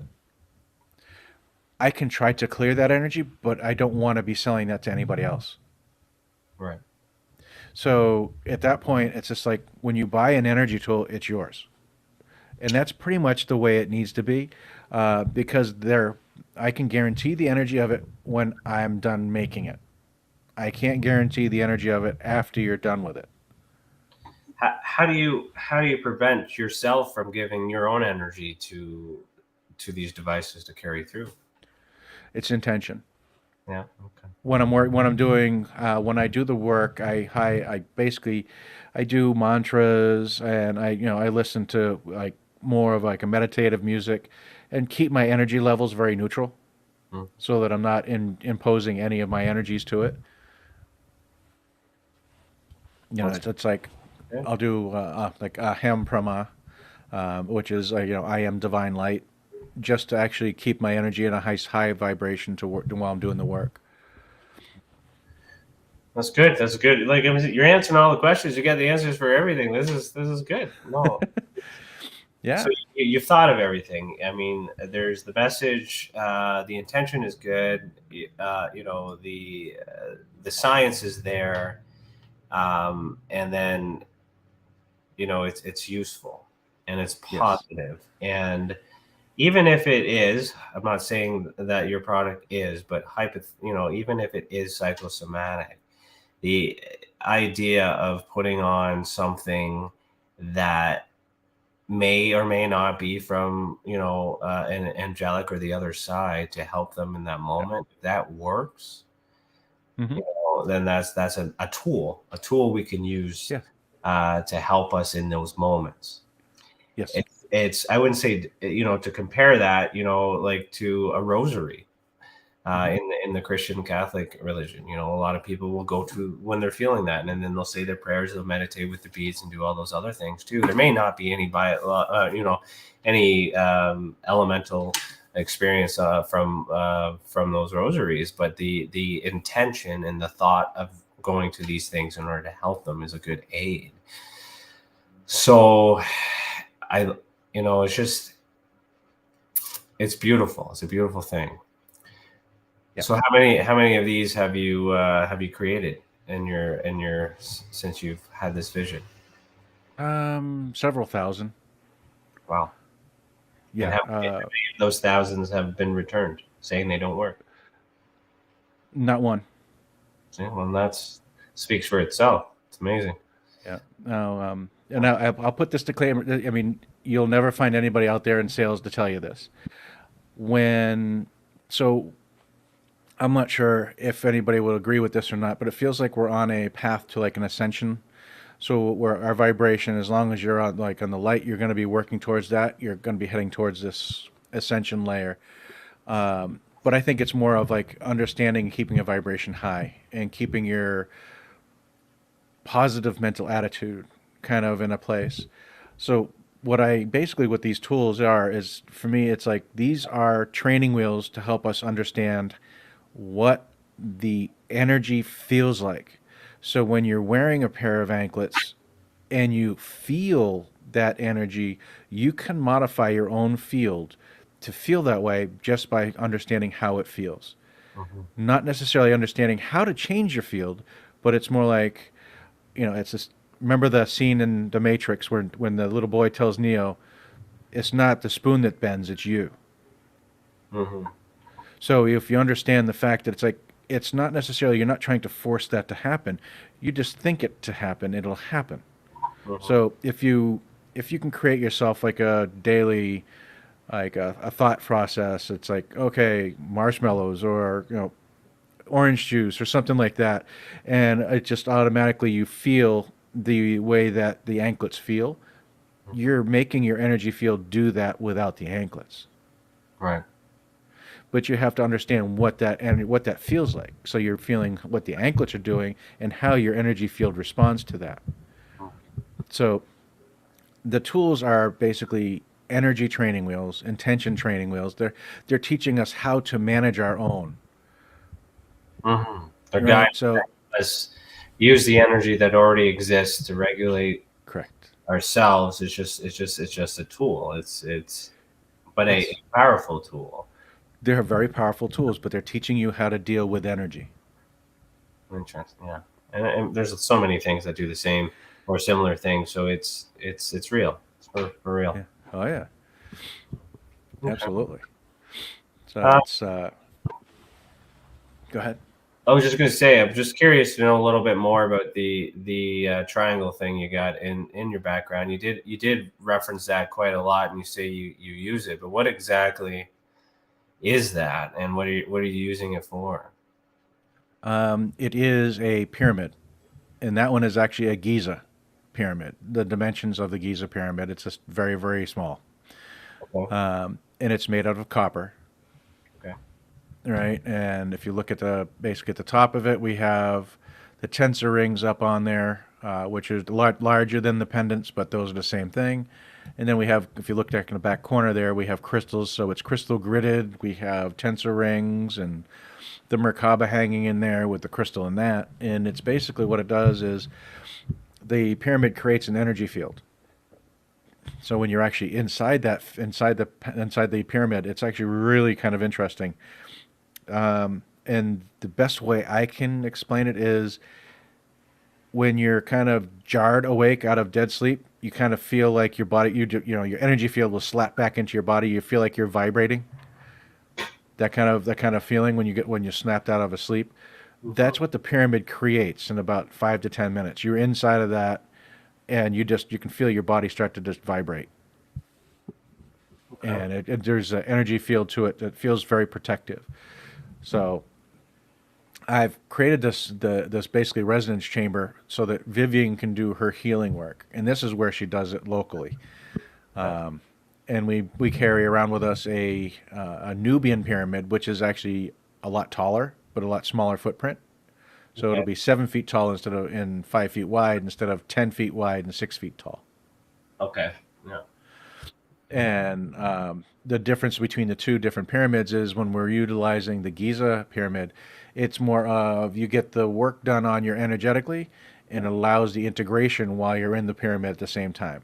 So it's a little bit slower and easier work. The Nubian is accelerated, much more accelerated work. So we get the Nubian pyramid, we're doing it at conferences and stuff like that. We'll set the Nubian pyramid up, we have all the tensor rings. You get in that, Vivian will do a 20-minute session with you, and the next thing you know, it's just like, things are really happening. It was Contact in the Desert, 2019. Vivian was working on this gentleman who actually had damage on multiple spots on his spine. And Vivian went through the whole healing process with him. And when they were done, Vivian went back through and said, "You have an injury here, here, here, and here." And he's like, "Well, how did you know?" It's like, "Well, we were working on them, and they should be okay. You just got to give it a little bit of time." And the difference with what we were saying with the Nubian is you get the work done, but the integration is on you. So you have to spend some time, whether it's sleeping, meditating, or otherwise. It's to allow your energy field to rebalance because of all the work that's done on it in a fast period of time. So it was later on that night at Contact in the Desert. It was like 7 p.m., 8 p.m. at that night. The gentleman walked by us, and he's like, "I haven't felt this good in 8 years." Wow. And he had spinal injuries, so it's just like it creates an energy field to actually assist in healing. It's the act of it is also very simple too. You just got to give yourself some time, and it's kind of this mindfulness thing. I mean, I'm obviously been a little bit too personal on this one about my mental health, but only But recently I've been told that, I need to add some more time for meditation in my day, and then, and things like that. So it's always weird how these random acts of things that I'm unaware of resonate to my life. But Mm-hmm. the Absolutely. it does sound so simple just to sit underneath a copper pyramid and sit there and just feel nothing, but then all of a sudden feel better. But then again, it's so simple that it might not actually be doing anything at all, but it changes the mindset of the individual because there's belief there. And, like, what are your thoughts around, I'm not saying you're like this, but I mean, there are people out there that I know that sell the same idea, but there's like negative intention behind it because their goal is, obviously to profit off of it. Yes. Um, how do you That's how do you combat those that might be a little bit more aggressive in associating you with those types? well. The way I talk about it, the information I convey, and the way we've had this discourse, the conversation we've had, I will come through and I will explain as much as I can to the point. It's like I know only as much as they've allowed me to know and what I've researched and understood. And as far as other people, I feel this is like if you look at Armageddon, what is the dictionary definition? The unveiling, not destruction. It's the unveiling. Mm-hmm. So the way I see it now is we're coming into a time frame where lies are not going to be able to last. They're going to be seen for what they are. So people trying to to be deceptive in their marketing or perceptions, or trying to just make money off of people just to make money. That's disingenuous. That's service to self. That's not service to others. Mm-hmm. The tools I create are literally here to be, energies of service. That's my name of my company, Energies of Service. I'm here to be of service. So the tools I create are there to be that way. And truthfully, I don't think, the angels would be coming in and saying, "Hi, how you doing? Make this." If I was going to be doing anything negative with it. Scolded before, you'll be scolded. Yeah, I got scolded because I wasn't making them Yeah. after they told me how to make them. So yeah, it's just like, okay, it's like get off your can and start making them now. Okay. Well, it's good. Do you want to explore your website a bit? Maybe talk about some things that are there. And Yeah, let's talk about the multidimensional first, if you want. yeah, let's do that. Okay. So the multidimensional is a completely different pendant. This is the one that I was out building a whole, building the Michaels and Metatrons and other stuff like that. I'll switch the screen so you can actually see it better. Yeah, let's see it. Okay, There wow. we go. So this one actually has 3 tensor rings, and the tensor rings in there are your third eye, crown chakra, and star chakra. Wow. So those basically, when you put this on, it opens up your top 3 chakras, and it has the same crystals as Archangel Michael. So you're going to be shielded. You're going to stay calm in your energy field, clear in your energy field, and healing in the emotional field. So it allows you to actually go, let's say, more out of body per se, or see outside of your time frame. I've had multiple people come out with different ways of saying it because of the way it's perceived by the individual. This one is exactly the way you had mentioned it before. This tool will work at your level, and it will progress with you to whatever level you can achieve. So I've had somebody that's had multiple near-death experiences put this on and literally stand there and look to one side and the other and goes, I can see the dimensions right here. I can literally see the waves of energy on the dimensional level. And I was like, well, that's pretty cool. Mm-hmm. And I had a young lady put it on, and she was actually looking there, and she closed her eyes for a minute, and the next thing she knows, it's like she was exploring another timeline. When she was in a different lifetime, she was an amphibian. She had fur, and she was describing every detail of it, there was houses on the cliffside above water and below water. And it was just like she was describing everything. It was a beach environment. It was everything. I've had someone say this is more like a tool depending on where your level is. It'll actually allow you to go different timelines and see, your different where you've been, what you've, what the lifetimes that your soul has encountered, to allow you to see and view, review, and just it's do astral travel and all kinds of fun stuff. So this pendant here is actually really intense, and it's actually based on your experience. It reminds me of a nest, like a bird's nest with some eggs in it. I don't know if that's symbolic thing, or coincidental, but that's what that reminds me of. Here, let's see. Oh, it glows too. It glows blue in the middle and white ring on the outside. Yeah, all of the pendants do that. How did you get it to do that? I use ultraviolet powder in there. Wow. Could you actually put all the other ones on this zoomed up screen? I like that you have this. I just I want to see the other ones all close up here. I'd say switch it over because my head's in the way over here. Yeah, no worries. So the color arrangement, is it different every time as well? It's just how you feel?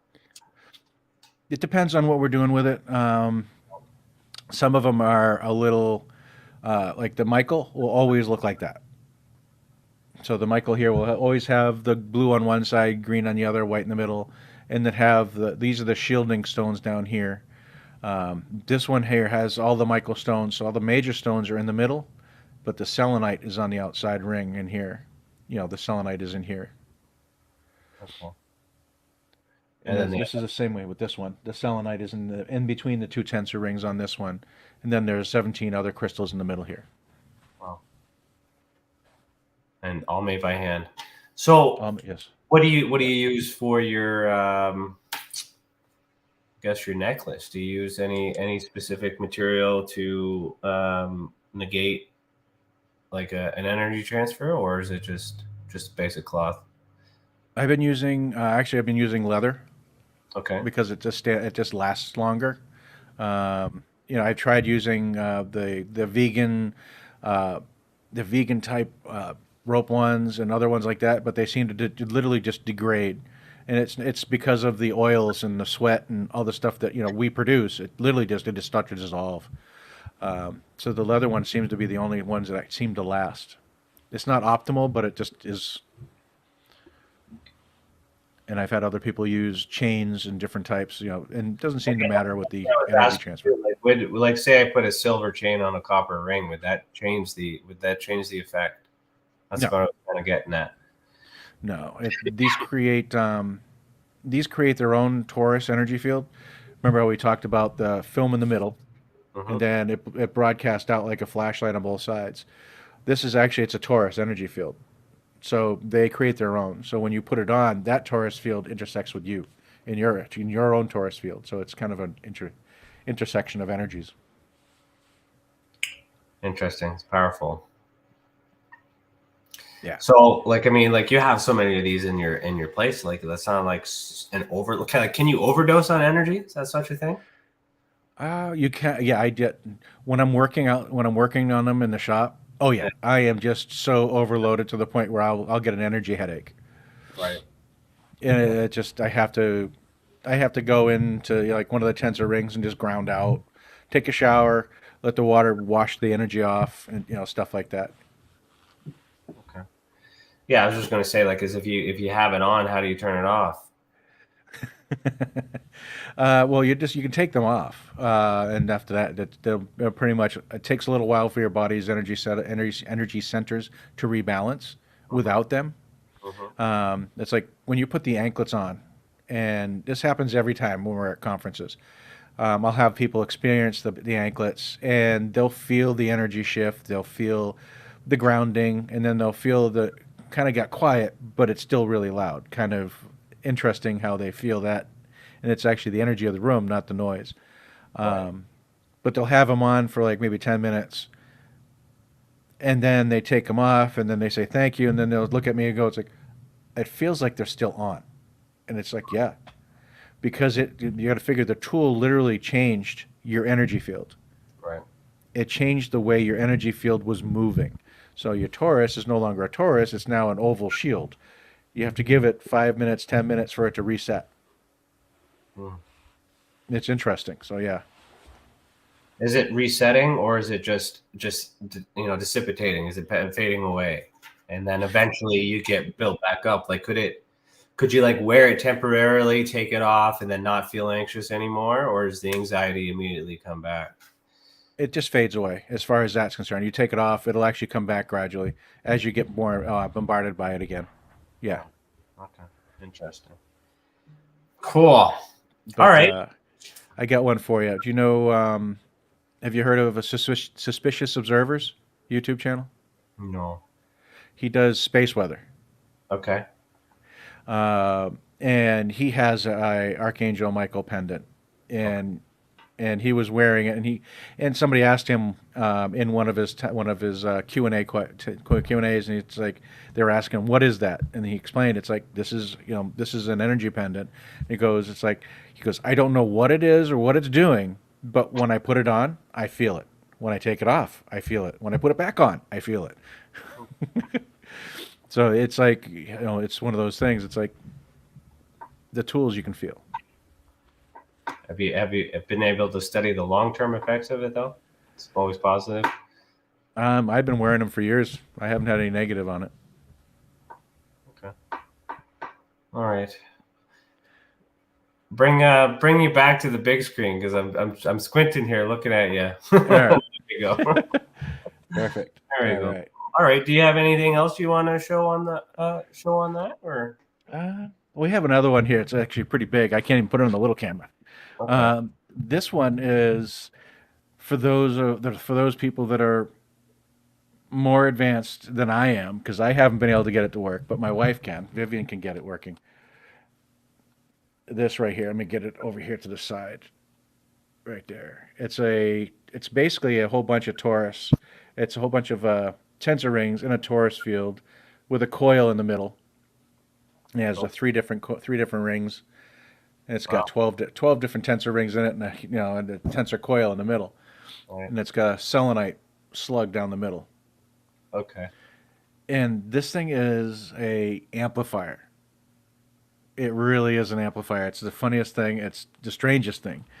When we first made it, Vivian, I was like, okay, hon, what's this thing doing? Let's experiment with it. She held it and I was holding it, and the minute she let go and started reaching out, Stephen Greer came right in, glasses and all, into her third eye vision, and basically came to her and says, "Who are you? What are you doing in my What are you doing in my space?" And it basically projected Vivian out to where Stephen was. And at that point, Stephen, they had a little conversation, and Stephen kept coming back to her for 3 days, trying to figure out who Vivian was. Oh wow! Have they ever met in person? No, not yet. Not yet. We're going to be probably in a couple of years. We've kind of felt that's coming. It would be interesting to have a conversation with him in person to see if he remembers that moment. Anything, just to confirm that was legitimately like a session, right? Or just not somebody that looked like him. Yep. So at the last conference, I had 2 different people pick it up, and the one lady picked it up and was actually, it's like, well, try to connect to somebody. And she was literally connecting to her grandfather, who had passed away. Okay. Right? You could see it on her face. Her eyes are closed, and you could see the little tinge of grin and a smirk, and then she put it back down. She goes, "Yeah, that was my grandfather." It's like, and he kept on saying, it's like, you gotta go watch Maverick again. I enjoyed that movie. I was like, excuse me? It's like, yeah, he passed. He's on the other side, but he was watching me watch the movie, and he's like, he enjoyed the movie. Yeah, he wanted to see it, I guess. Yeah. He wanted to see it again. They don't have movies up there, I guess.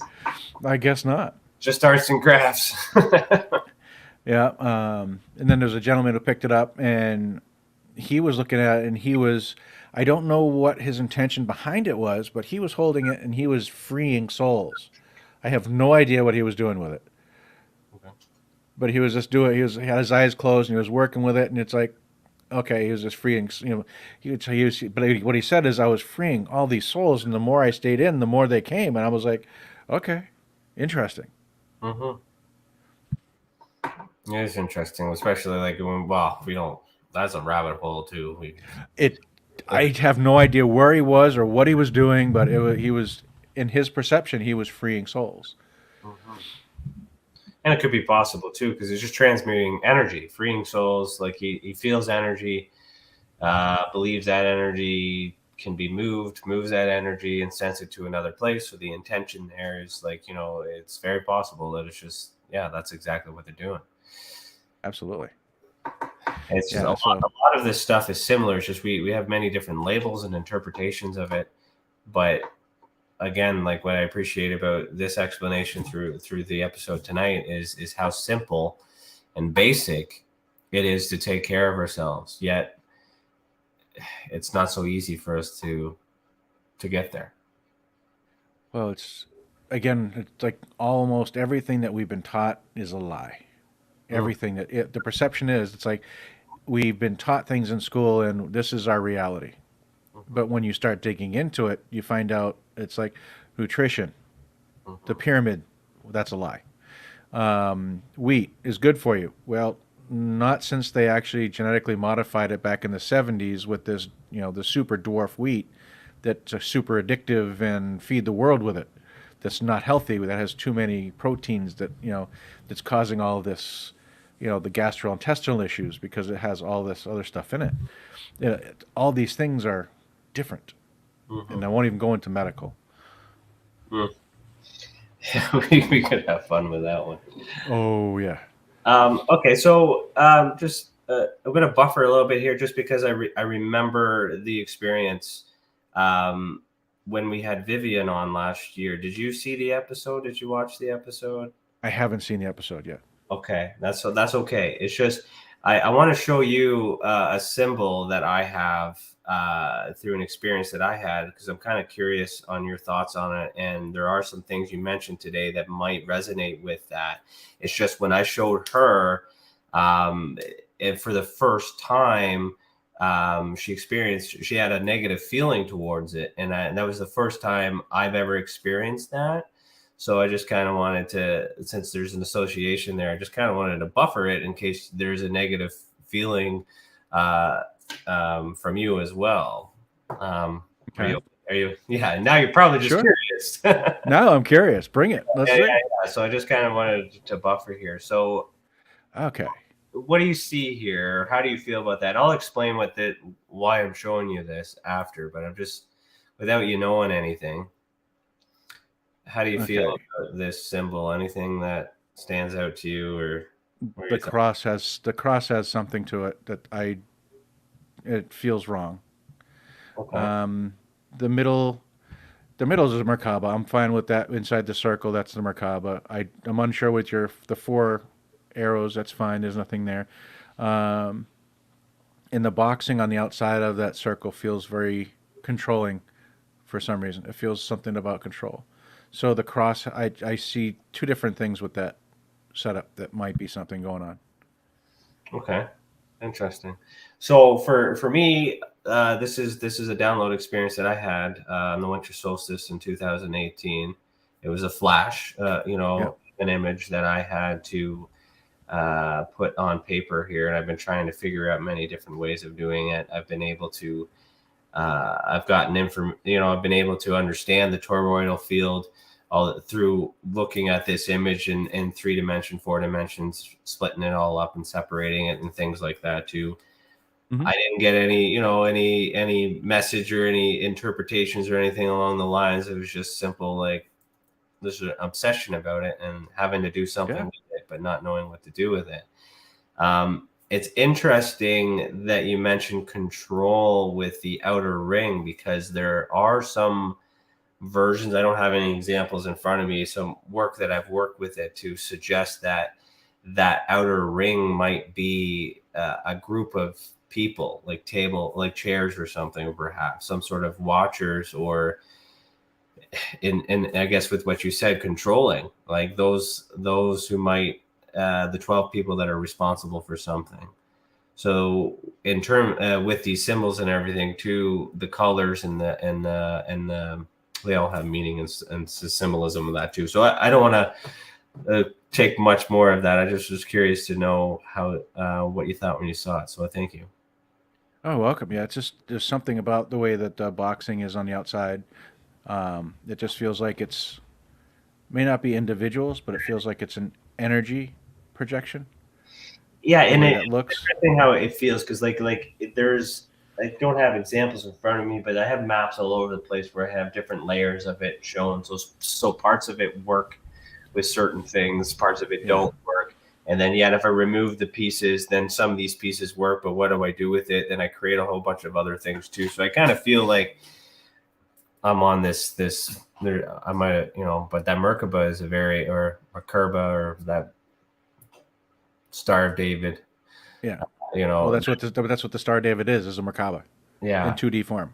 In 2D form, there's something about that too, and I've seen connections to that being almost as symbolic for a sun or a second sun, or within our. But then we're going to get into a rabbit hole of hollow Earth and flat Earth, but we don't have time for that.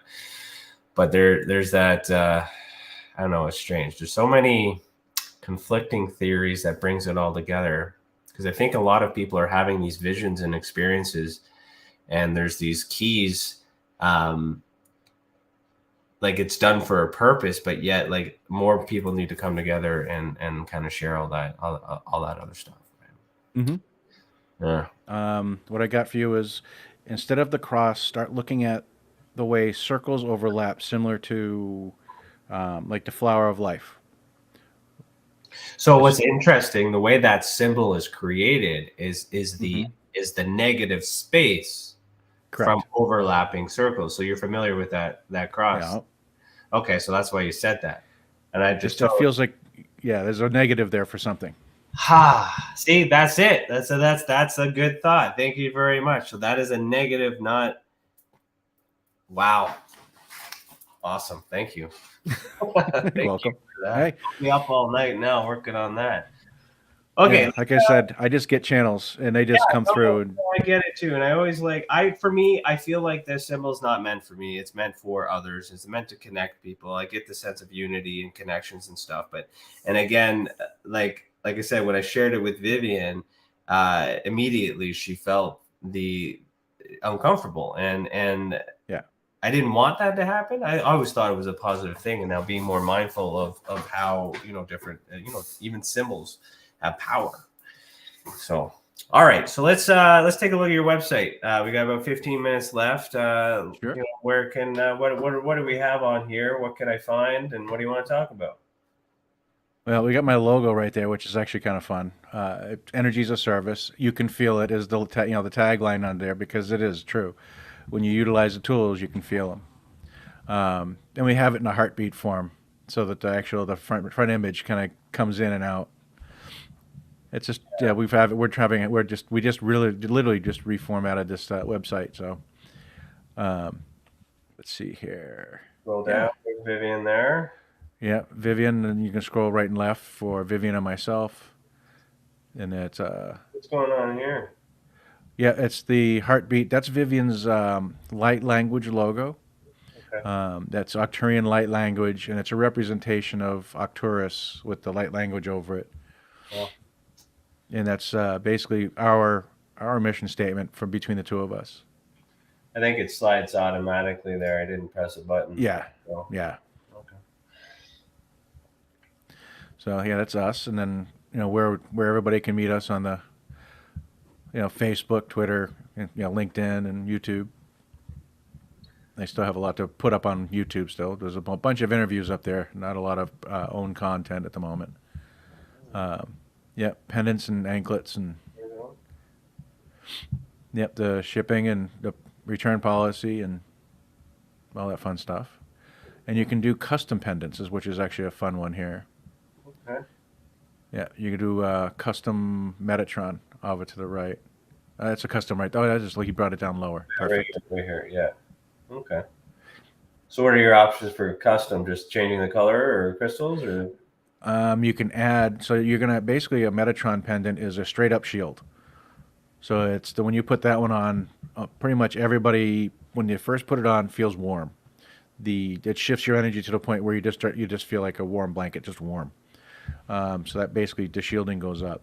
So what you do at that point, you can add crystals to it to tune it to what you want. Oh. Whether it's black tourmaline or I don't even think I have moldavite at this point, but you could do moldavite or sugilite or any apophyllite. Cool. All kinds of fun stuff in there. These are really, really nice. Oh, here's that PDST pendant right there. Yes. Yeah.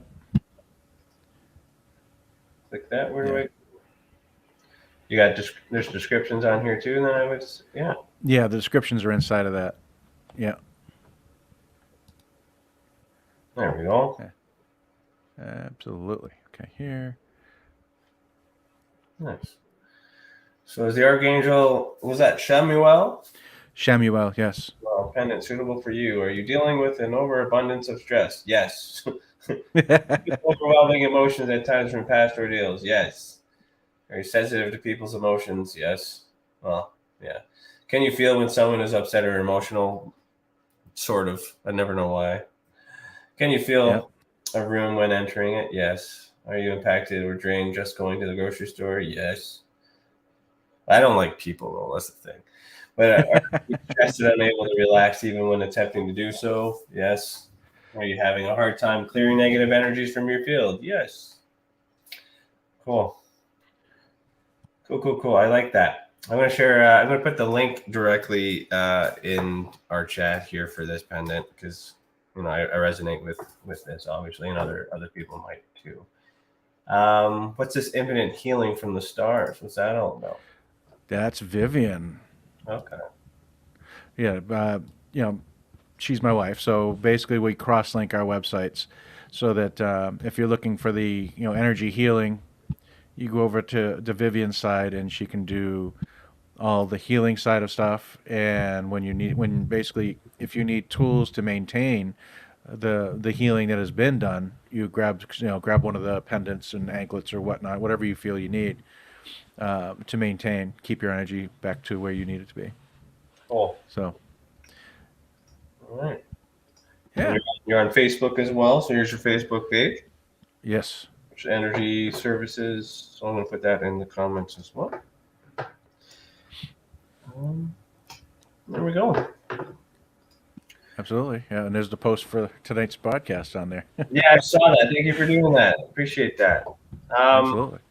So, okay, well, everybody, if you guys are interested in those pendants and stuff, the comments are in the description in the chat as well as the description of the video. And I think I don't know, where else can people find you? You want to leave them anywhere else? You got anything else to share? Or? I'm pretty much I limit what I'm doing on social media. It's not my favorite place to be. Yeah.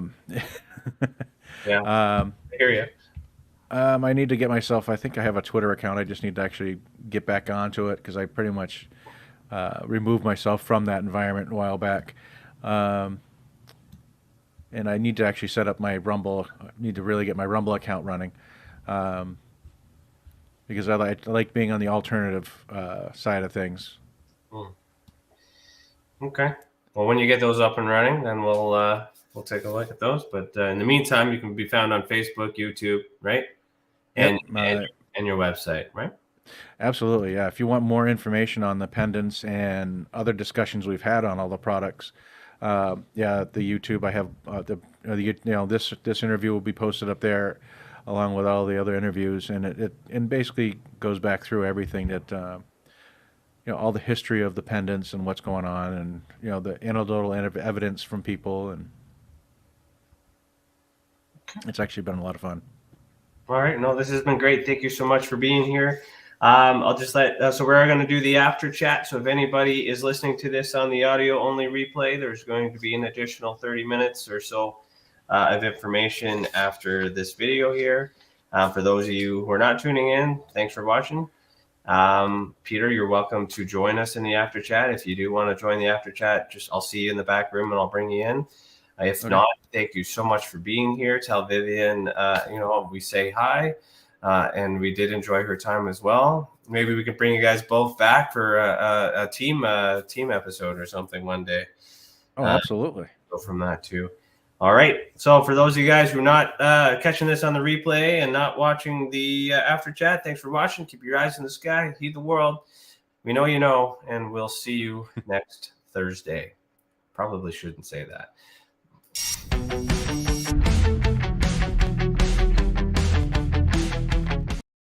That was the wrong video.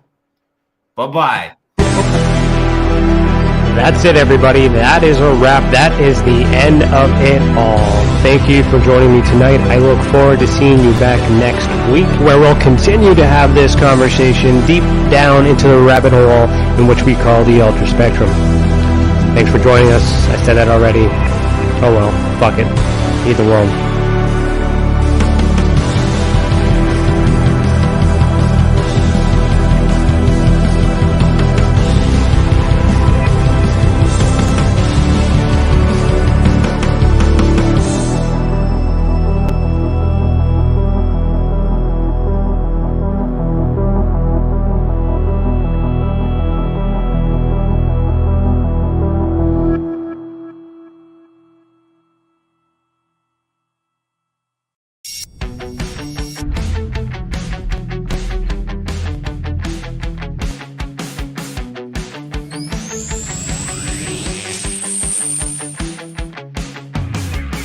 Hey everyone, I hope you enjoyed this episode of Beyond the Tinfoil Hat. If you're not watching us on YouTube, you're missing out on the live after chat between Ryan, Stacey, and Cece. In the after chat, we'll be speaking directly with those in the live chat to answer their questions and comments. We also provide the latest updates for the Experiencer Support Association and our professional partners. If you're interested to learn more about Tessa and what we do and see the video that goes with the audio, please visit the Experiencer Support Association on YouTube and subscribe. If you do this, you'll be able to join our live chat discussion. Don't forget that notification bell for updates on all Tessa content and posts.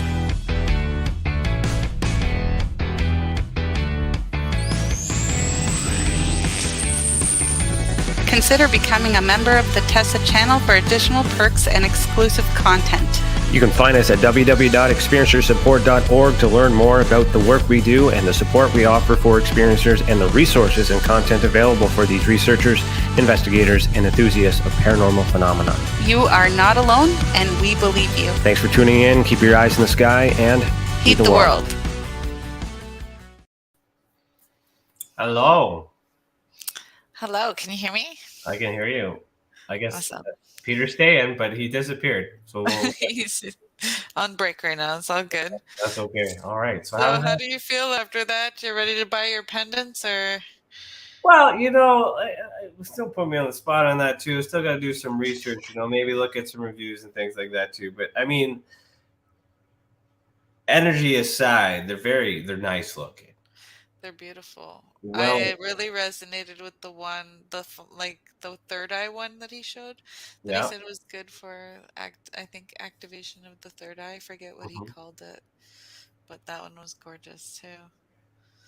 Yeah, no, all nice and good. It's just weird he's not here. You should be hearing these compliments. So, no, but that was good. I mean, oh, there he is. He's back. He's back. Did you hear all that? Did you hear us? Yep, I did. Okay, he did. Good. Yeah. So, Cece, any questions for Peter? Probably many. I'd be really interested in your experiences, because I don't know if you're willing to share, but Vivian did share a little bit about how she met you both met, in terms of her understanding her Arcturian lineage, and then you also having that angelic presence about you. So I'd just be interested if you're willing to hear your side of that story. Yeah, it's I didn't get anything. I mean, I got the direct message, basically saying I want you to make this, and that was from Metatron. But my understanding of the angelic realm, and I was coming from that, it's just like multiple people that were extremely sensitive came to me and basically said, you know, your source is angelic. You're from, you know, you're from there. Um, and I've had Akashic record read that basically said, oh, you have a whole bunch of lifetimes from, oh, good God, I can't think of it now. I'll remember it in a minute. But it's just like, so I've done a whole bunch of, incarnations, but it was just like, okay, well, you're angelic source. And I'm like, yeah, right. If you tell that to my mother, she'll say, yeah, hell no. That was not me when I was younger. I was like definitely not an angel. Um, but it's what it's come to feel. It's like as I started to actually build into the newer pendants and trying to utilize the connection I do have, the pendants actually the energy of it and the understanding of it comes through really clean. And one of the things that does happen quite often, and Vivian and I will be talking, and the next thing I know, I will literally can't control my emotions, and I'll literally just start crying for no reason as I'm trying to explain something to Vivian, and it's basically probably Michael or one of the other archangels coming through, and it's just unconditional love coming through, and it's just like, okay, I'm emotionally a basket case, and I'm basically channeling what Vivian needs to hear at the moment. And every time I've done that, everything coming out of that has become true. Everything. So it's one of those things I'm like, okay, that's really kind of a curious thing, but it happens. It's kind of fun. So angelic background from those that are sensitive, and the channeled messages that came to me, and the messages that come through me. It's been an interesting ride. Hmm. Look forward to the more of it. It's actually been fun. Um, do you mind if, like, do you get visions when you're seeing or communicating or as a channel? Do you get maybe internal or external visions, I get visions especially with the sometimes. pendants? Yeah. The pendant for me is like the multi-dimensional, the one that's on the screen, the three ring. Um, that one allows you to do a bunch of stuff at night. But for me, I get blocked a lot. I'll wake up going, I'm like, I have a complete blank last night. I don't know what happened, Hmm. but I'll be exhausted, completely exhausted. It's like, okay, that's not fair. Knock it off. Mhm. And that's basically a lot of the nights for me. It's just like my higher self goes out to the bar at night or whatever and does a whole bunch of work and or does whatever, and I wake up tired. Um, but when you do like pyramid time with the pendant, oh yeah, out of body and you're out there. For me, it's the multidimensional is based on your level, and I'm not as high as I need to be, and I'm working on that. My vibrational state has definitely gone up a lot since Vivian and I have been together. My just being in Vivian's presence, I have to be vibrating at a higher level. It's just because just being around her, it's just your energy is being forced higher. It just is. Cool. It's very nice to hear. It's comforting to hear that, because like I remember when I interviewed Vivian too, and she was describing that experience from her perspective, and it resonated with me and my wife, because she's introduced me to the spiritual side. You know, and the more that she does, the more I get interested in, and I start to feel comfortable. But now hearing your side of it, a more masculine, explanation towards the same approach, I resonate with you too, in terms of describing it that way. And it's almost that soulmate kind of feeling, but for you guys, it's also like an interdimensional galactic soulmate. Yeah. Like it's beautiful, and sounds Yeah. like you guys got a really strong connection. So Yeah. I think Vivian said one point in time, to her guides and her team. It's like, you know what? I need either an ET or an angel as my soulmate to handle my energy. And well, she got an angel. So here you go. There you go. All right. Awesome. Thank you. I forgot to say hello to everybody again. I'm sorry. Hello, Lisa. If you're still here, everyone probably left because they didn't say hi. It's new that we have the guests join us for No, the after chat. it is And it's, new. It is yeah, new. so. Still getting used to it. Cece, hi. Hi. Hello. Wild Gaming with Jimbo. Good to see you. Who else we got in here? Alien Girl 111. Hello. She popped in for a bit. Who else do we got going on? Did I not see Ray? Yeah, We've got 5 live right now. Who wants All right, to my name's ask Ray. questions? Yeah, if you guys got questions, throw them in here. Ray, if you're in there, was that a red flag? Is that what you put in there? Red flag for what? What do we got going on here? He's playing golf. Gotta say hi to Peter. He commented. Hey. Hello. And that's it. I started one comment. Cece, you said, doesn't your hat prevent EMF? Yeah, you were speaking about that. I'm pretty sure that. Well, yes and no. Yes and no. This hat on its own does not. Okay. But the little thing I'm supposed to wear underneath it, let me just get that for a second. I remember reading about it. This little guy here that goes underneath it is what protects it. So is that copper fiber? Yeah, it's copper of some sort, some material. So you're actually supposed to put it in the hat and then wear the hat. So you can, and then that's the EMF thing. But the reason why I don't wear it is because that one time I took my hat off and I'm sitting there like a cone head. So I just don't wear it anymore. But this is what does the actual EMF thing. But I mean, like,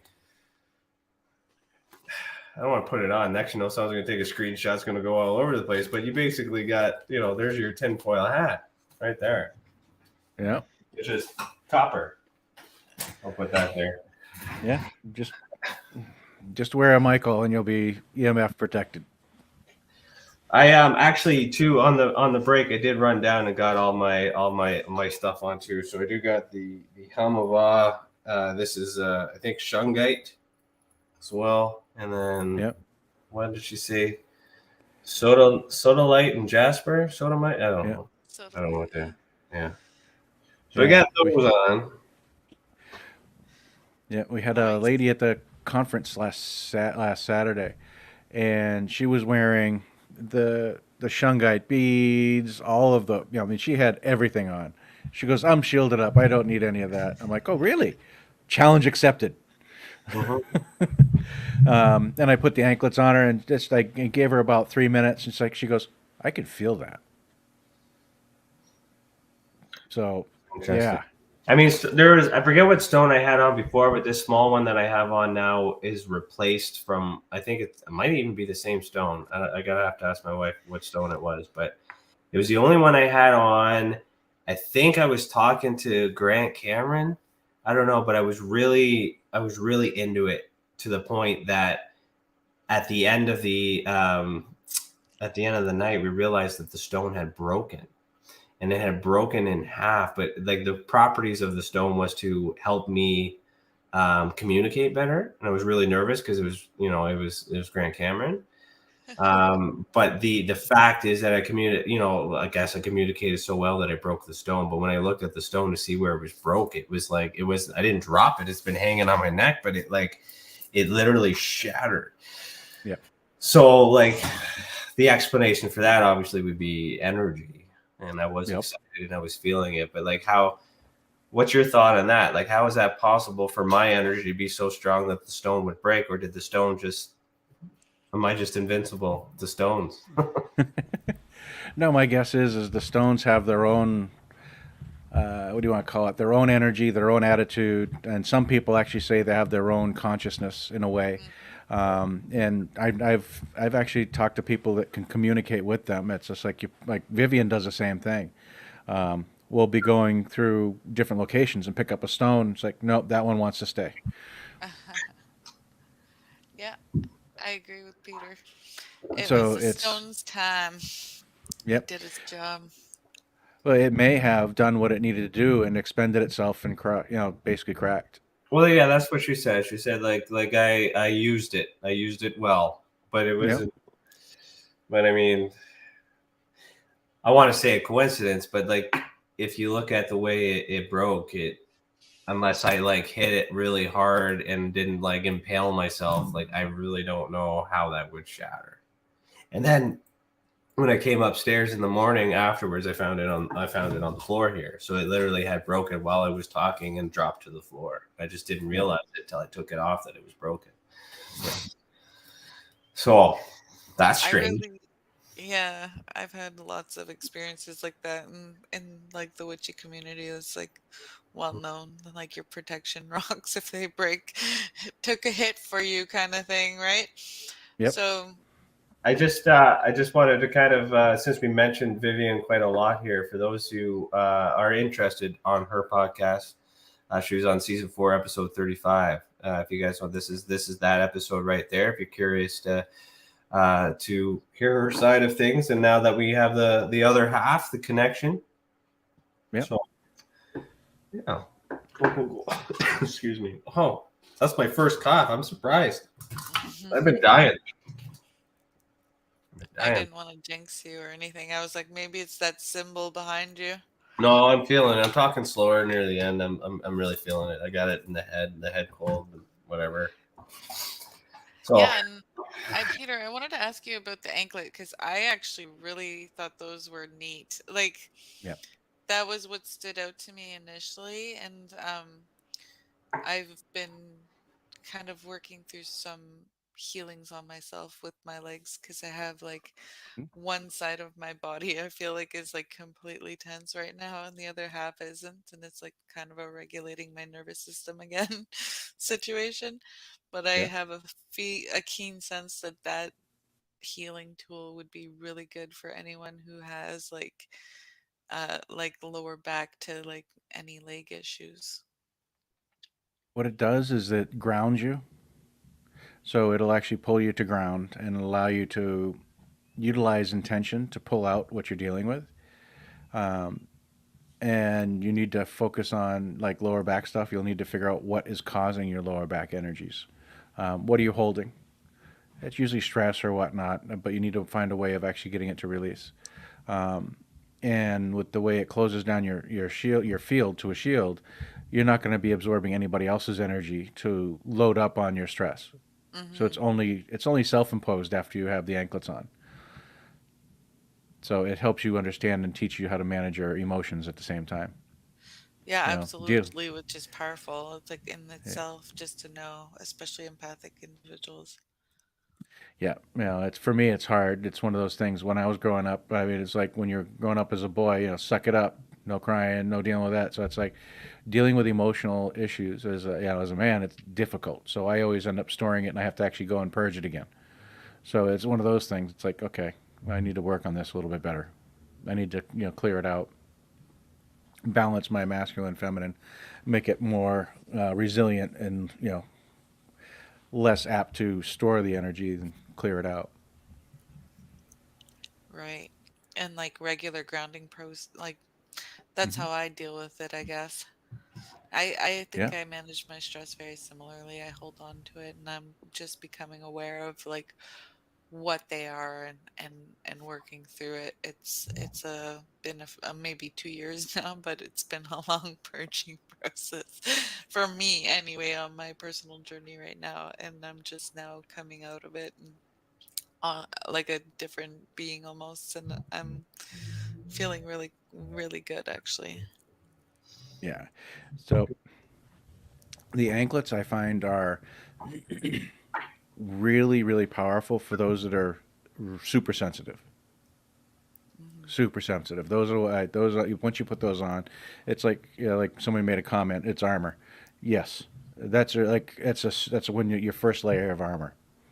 Um, and if you're super sensitive, this is what you'd put on first, and then the second one you'd put on.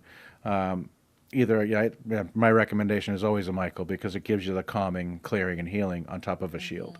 Hmm. Hmm. At that point, you're wearing 2 layers of angelic armor, and you feel it when you're walking around. You feel you feel yourself, and you're able to, through intention, just deal with everything else going on around you, and you can. It's kind of fun. Reach out and touch other people's energy and kind of get their intention. What's on their mind? What are they projecting? Mhm. Hmm. It's And disturbing that, at times. yeah, it would be hard to get used to that, I guess. But that other device you brought out with the selenite kind of slab in the center, and it's kind of like I Oh, guess it was like a Merkabah shape or something. Yeah, sorry, yeah. that was it. Yes. What did you call that? I This is missed an it. amplifier. Amplifier. Yeah, It's that the stood only. out to me. It kind of feels Tesla-y. It kind of gives Yep. off those sorts of vibes. It Yeah, I does got the feel Tesla vibe too because at first I thought that was a light bulb and I didn't want to ruin the surprise and I thought it was going to light up. I was like, oh, wow. Like, no way. Yeah, it seems like it's an intention amplifier or a connection amplifier, and when you actually, the more I've had people just say, it's like, okay, try to connect to somebody, and every time I say that, somebody picks it up and they're off, and they are connecting to somebody or wow. something that they want to connect with. So it's an amplifier of you. Right. Wow. I would love to come test out some of your tools. Just go in your shop. I bet you have tons of things you're working on. Yeah, we got some stuff. I need to get some more building done. That's balancing a full-time day job and working on these tools and the business and the website and everything all at the same time. It's challenging. All we know. We know. We both Yeah. are feeling these sort Yeah. of situations. We're in the same boat right now. It's a lot. And I mean, this is the Experiencers Support Association. So the whole idea is that, that we're all working together for the whole common goal to help experiencers cope with their experiences because just as comfortable as you are sharing your experience and Vivian was as well, there are many people out there that are experiencing these things and they don't have answers and they're not going to find it in a book. I would say they will find it in a book, but not in like a curriculum, anything that's regulated. Um, Yeah. so like it's really hard to find this alternative group, this alternative support. Now there's lots of people that do the same thing, of course, but uh, you know, it's I don't know. It's good to feel that we're all on the same page here. Well, this is the era where people it's time to be service to others. That's what this is the time frame we're into now. As long as your intentions are pure in the service to others, this is what's going to be going forward. Yep, that's it. So it's a good thing. CC, any other questions, or we just Oh, want? I went off. I guess you can't see me on camera and I'm taking Oh, advantage of it. I just was like off channeling somewhere. oh, yeah, But it's a good thing your camera was off because I would have been like, "Hey, you okay? Yeah, all right." yeah. So, yeah, I kind of lost it, but I was just thinking, yeah, we could probably both use an Archangel Michael pendant right now and just kind of help us navigate these waters. Because I do think, like I was saying in the comments, something that's coming up a lot in maybe every social media platform I'm seeing just people talking about energetic frequencies right now and them being, Yeah. intense. And I'm talking, beyond the typical, oh, it's Mercury retrograde and, other astrological events. But Yeah. genuinely people focusing a lot on Schumann resonance and then just commenting on how they're noting various like energetic frequencies and Yeah. changes in them. Yeah. The way I've been perceiving the energy, it's over the last month and a half or so, and it's going to continue for a while. If you think of the energy that's out there and the projection of energy that's out there, it's mud.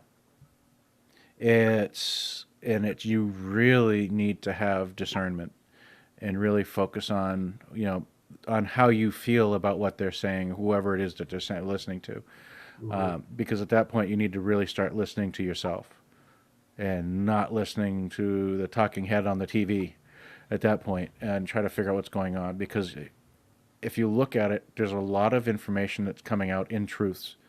And the powers that be that's pushing this negative energy or this mud is trying to keep it distorted so you can't see it.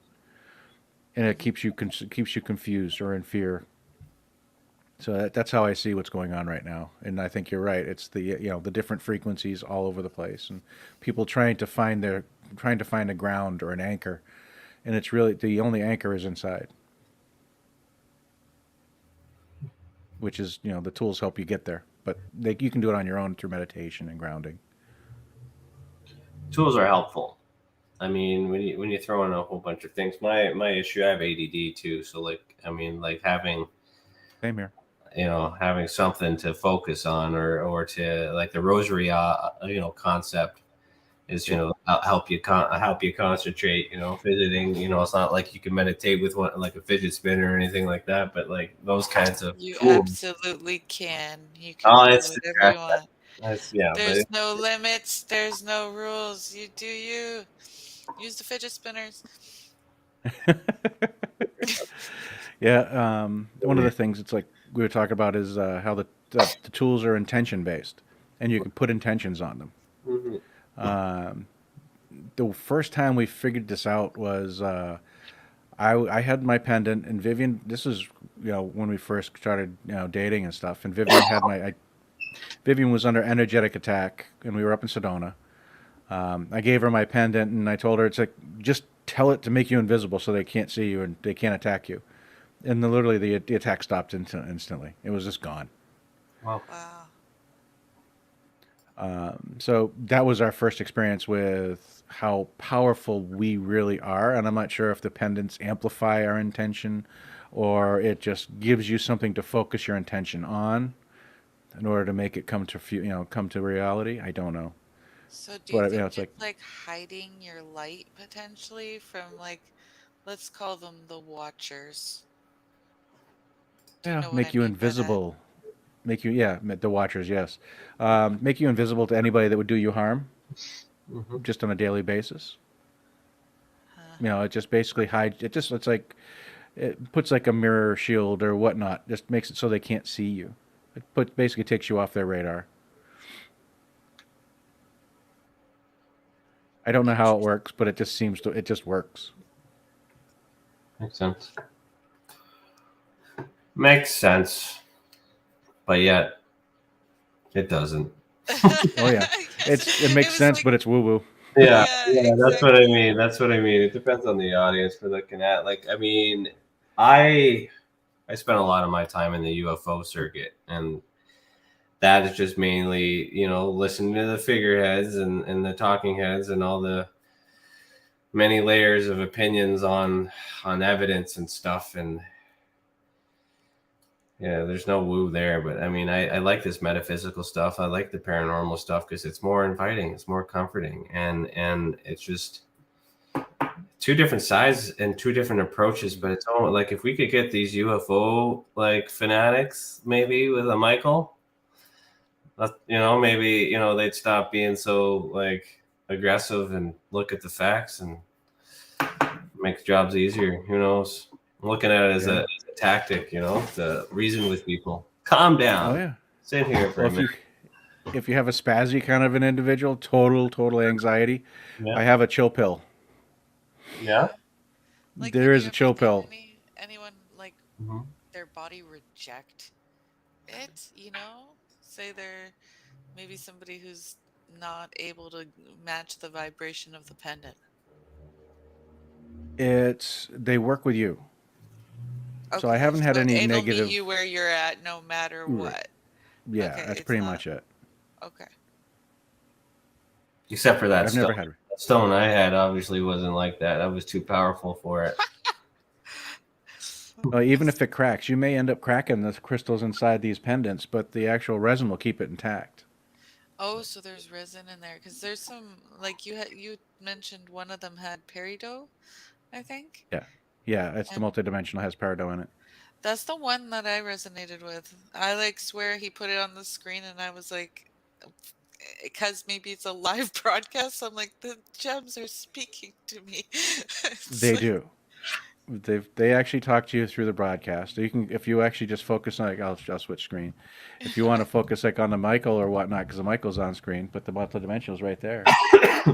yeah, when he had Just like that light on it, I was like, oh my goodness. yeah, I thought that was very nifty.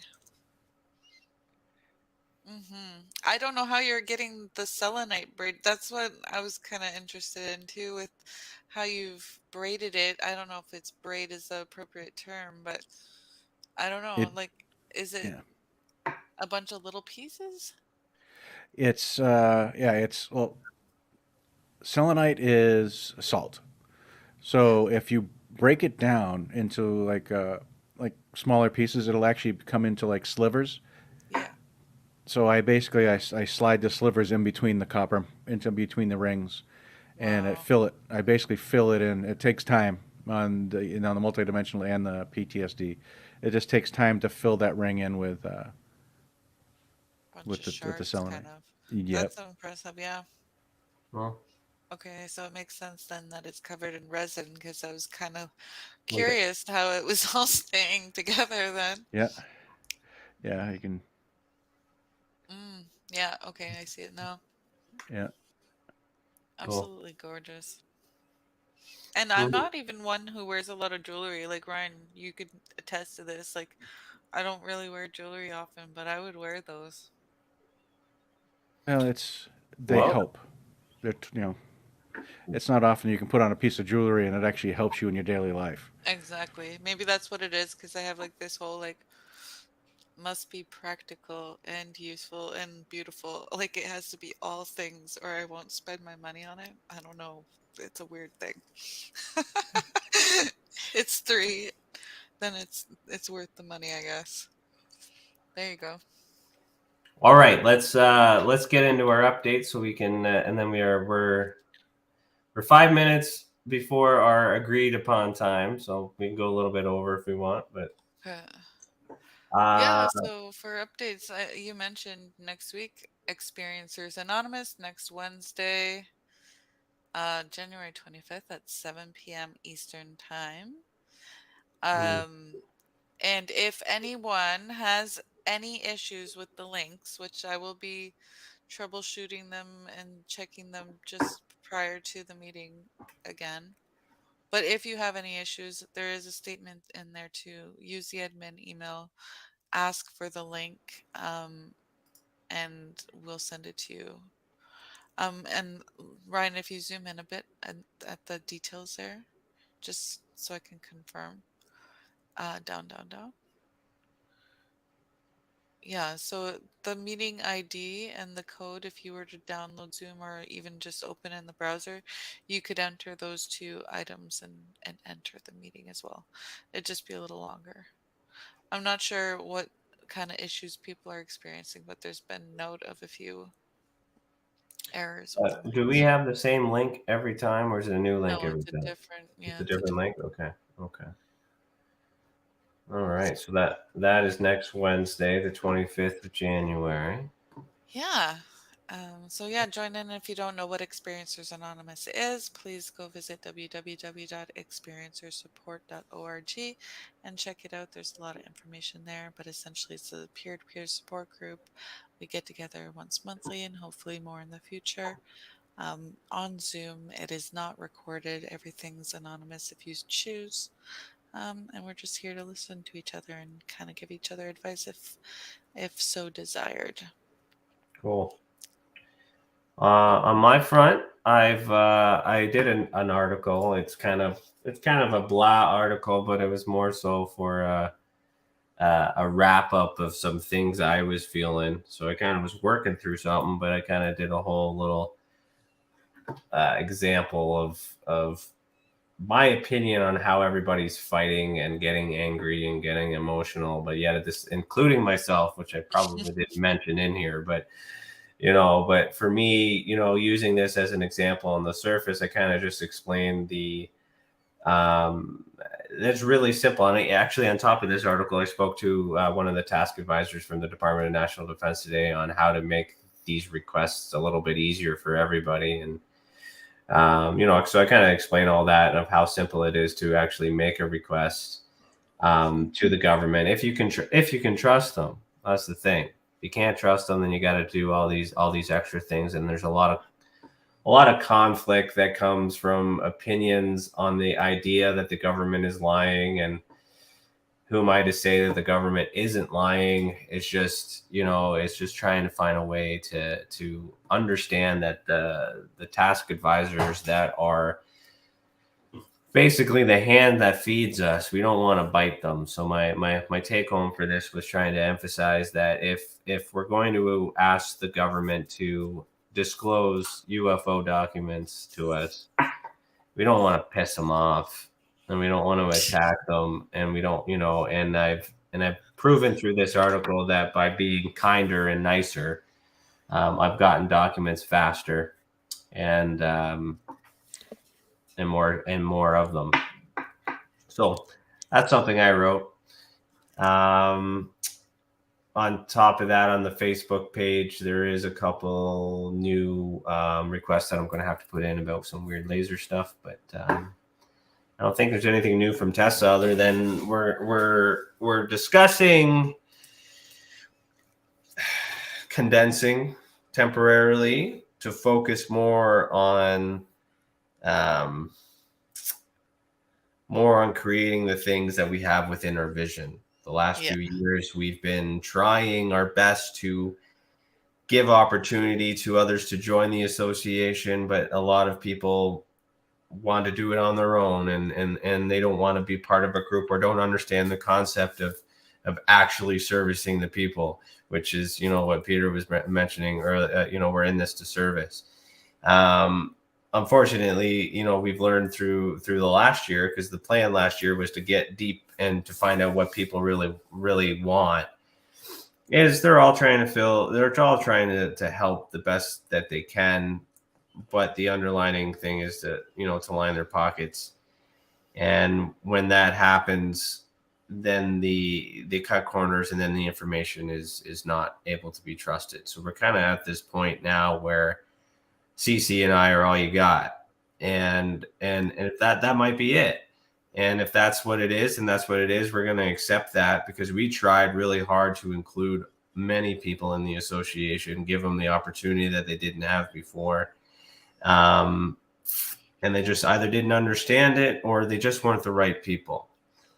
So by us focusing on our own brand and what we're doing with the support and the investigations, there are plans to actually just travel and meet some people, and just, when the right people come along or the right people ask, then we'll entertain partnerships and things like that then. But I think we collectively decided that we're done reaching out to those that we think deserve a seat at this table, because we learn too many dark secrets about them, and we just end up disappointed because we thought they were what they were based on what they show on the surface. And there's a lot of sadness that we're working through right now, and realizing that. At least that's my perspective. Cece, you want to speak for yourself on that? Yeah, I guess I would just add, I think we're both ready to acknowledge that we're both worth investing. It's worth investing our time in ourselves at this time, because we're the ones that are actually doing the work. And so kind of, instead of spending our time and energy trying to find people who align with us, and making that extended effort, and then just spending much time and not getting much in return, or if anything, at all. So it's been frustrating, but we're ready to proceed with new changes, and we're focusing on us, like we said, and what we are doing already for Tessa, and building the interconnected expo. I think those would be the main focuses for this year, and as hopefully, maybe, who knows, we can build way more with shifting our focus to be more available to everyone and ourselves. it Yeah. feels good to like honor ourselves in this way. Yeah, and the timing's right. And like I said before, you know, I don't know, like my hopes and expectations on all the things have definitely shifted. And I had to let a lot of things go, and you know, I'm very grateful for the the people that we have, and the reports that come in, and the work that we have done with for those who need it. And there's clarity now that we now know what the people need, and and what we're looking for, because we had a whole year of experiencing what we don't want. It just took a while for us to realize it, because we thought we were the solution to all the things they were bitching about. Yeah.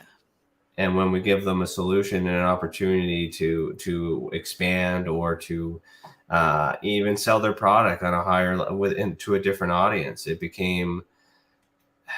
it's like we were being attacked for problems that they had, the other people that they're mad at, just displayed stuff, and it made me feel more for the people than I ever have. So why another reason why we're focusing more on the mission now, and that's taking care of the people. So yeah. Yes, and it feels good. I honestly think like we'll come out having a really great expo because of it, because we're here focused on experiencers. And I love what you just said, Ryan, because like I've come into this organization as an experiencer. So I've come from like I'm seeking supports because I'm experiencing PTSD level reactions from an experience I had that I can't explain. Um, so, for you to, have created this and started this movement and then like come full circle and see like, okay, yeah, I can relate now, like the struggles that people are going through, like just seeing how I'm getting treated and experienced from like these and various, and idiots. that's been hard for you too to observe as well, because the last 2 years, according to my, of course, the only instructions I got were these years, like there was, I don't know what the first year was, but the last 2 years was deconstruct, or destroy basically, and then rebuild. And then this year's unity, and the next year's supposed to be contact. And I hope that contact means like I'm not dead and I make contact. I just hope that means that I make contact. But based on this 5 year kind of message that I had before, but in order to break everything apart and then rebuild it the last 2 years, we're also rebuilding ourselves. But in order to break it all apart, like, I can imagine that might have been stressful for you too, CC, because you see, a lot of people hating me, but that's because I'm getting deep down undercover and exposing the truth. And once I expose the truth, it's a sad, ugly reality. And then so many people hate me, so many people hate us. And then but then now we're kind of like, you see the point, you see why we did it, because especially with the news now, and nobody seems to regulate. So now that we've done that, the time is to bring everybody back together, because we now know the way. Hopefully we know the way. I just keep hearing like, if you build it, they will come. I'm just like, yeah, sure. Wait till I see it now, because, I feel like I've been waiting for 5 years or more since before I met you for any sort of, you know, I guess validation. I get little moments of validation, right? Mhm. And like, I don't need validation, but I'm talking about from spirit and that keep me kind of going through my healing process, my healing journey, and also finding the strength to do all the things that I'm doing in my personal life and offer support to others in a way that I needed it, and I didn't have. So that, that's been a lot, but I've realized too through my healing journey that a big part of my mission is to speak up, and it's like just going through this throat clearing chakra, like, and all the emotions and all the purging that's associated with that, and Mhm. literally from lifelong, things, beliefs that I've accumulated. And so, like, that's just coming to fruition. And the whole time, yeah, I was watching people go after Ryan Stacey. Meanwhile, I have like a barely social media presence because I'm just kind of like, I've every time I go out and say something on social media, I swear to you, I shit you not, I get attacked and just attacked viciously for just saying like what I feel like is like the most obvious and simple things. I don't understand. So it's been something that I've been trying to overcome while also watching, people go after you, Ryan. And so it's not been easy, and I'm just every day just pushing through to have the courage to speak my truth, and I'm no longer fearful of, who might be hurt by hearing something, or who's hearing it the wrong way, or how Mhm. people think about me and those sorts of things. Um, like I say that, but obviously we all care to an extent, but um, you know, I'm working through it is what I'm saying. And it's been an interesting journey, but here we are. Like I've been with Tessa, I think 3 years. I don't even know. I'm losing track of time. It's all merged together with COVID. So I'm just gonna, say I'm really proud of where we've come, or where I've come personally in my own personal growth journey, but also where Tessa's grown too. Mhm. Uh, and like, yeah, the amount of effort we put in, like, this is all coming from a recent summary of over the years I've drawn up for Ryan, just as like, here's some notes I've taken over the years. And I think it was a little eye opening that, it's Mhm. easy to overlook the day to day things and forget to celebrate the little moments of success. And you can always focus on, the failures that have accumulated over the times. But really, there are a lot of little moments of success in there, and growth and learning. And we are here where we are now, and there's a lot of success right there. So I think that's what the focus should be for the year ahead, and I think it's um, fair to say that it's okay for us to just focus on ourselves for a bit and take Yeah, that no, and I space. appreciate that too. And then for context, for why people hate me, I was actively undercover for 5 or so years to get access to information or whatnot to find out what's going. And then I recently started to talk about that. And then when it came to light, and then the association of all these things that had happened, leaving an undercover operation is a lot harder than getting into one, especially when it's on social media and it's gone public. So there was a lot of misunderstandings and feelings that we had to work through. But at the end of the day, the facts don't lie. The people still went to jail. The people still had their company shut down because they were doing it dishonestly. So now that that's done and that's passed and we're moving on, and now focusing on it, we're well informed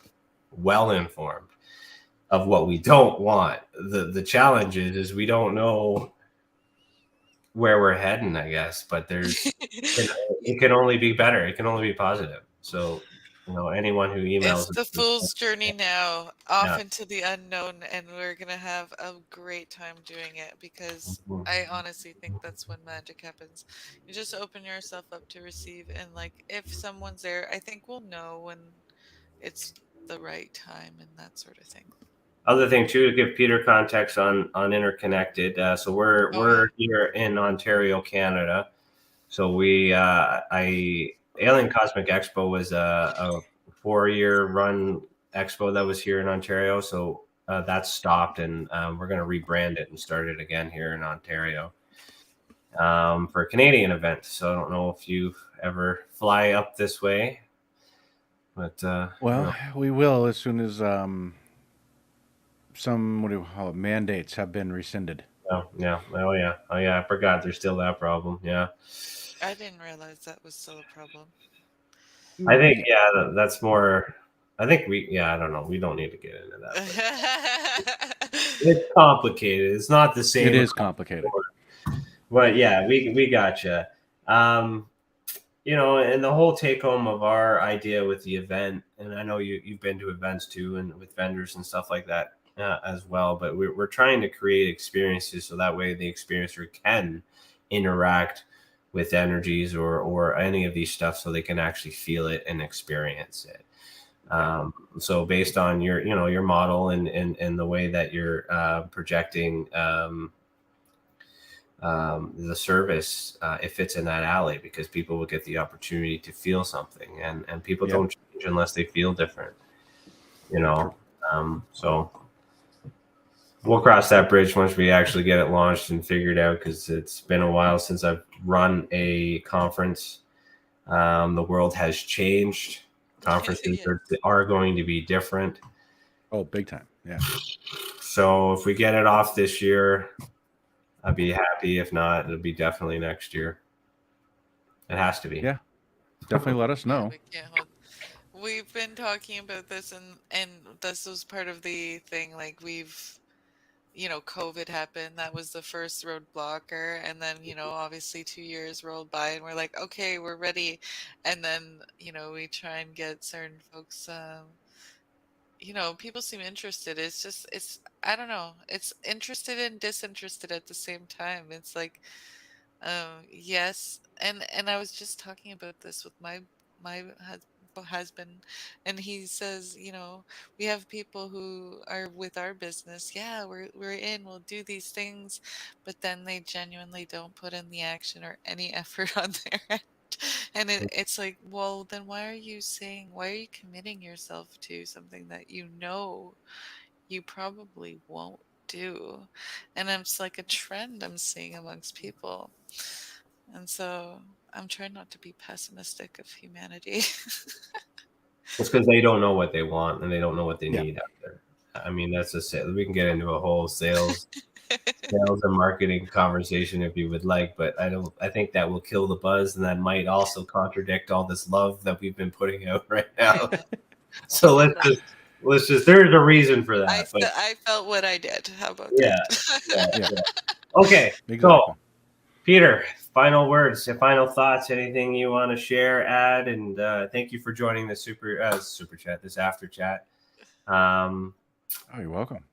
Glad to be here. Thank you. Anything you want to add? Any recap? What I'll do is I'll set up a discount code for you guys, and I'll let you guys put it in after this. I'll email it to you. You guys can put it on the details chat of the video. Okay. So anybody watching can get a discount through your channel. Perfect. We'll do that for you. As soon as we can send it out in a newsletter too. We can do a whole bunch of things with that. So thank you for that. And then, hopefully we'll drive some traffic your way and help some people, find some new healing tools. And I think, if you don't have a shop already in Arizona, which it sounds like you might, it would be really cool to be able to experience the energies before you purchase it. So that's, I think, a big benefit of that sort of model.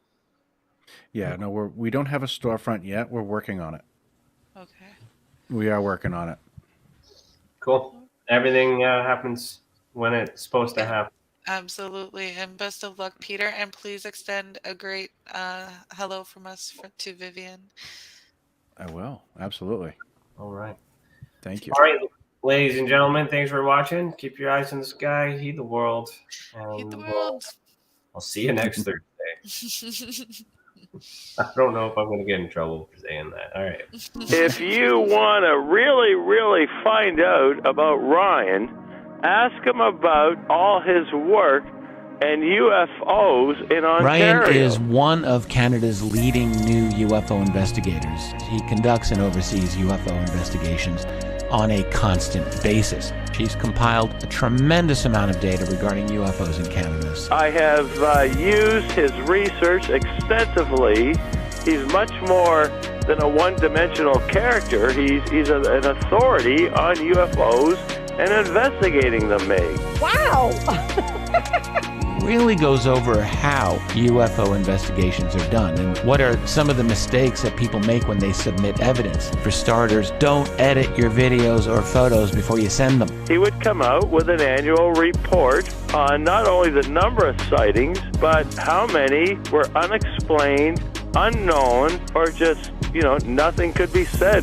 what caused If you it. want to hear more follow-up conversation between Ryan and myself, you can go to richardolanmembers.com, where we have a candid conversation on ufology, the paranormal, and more. And remember, while we learn and grow and search for the truth, let's be good to each other.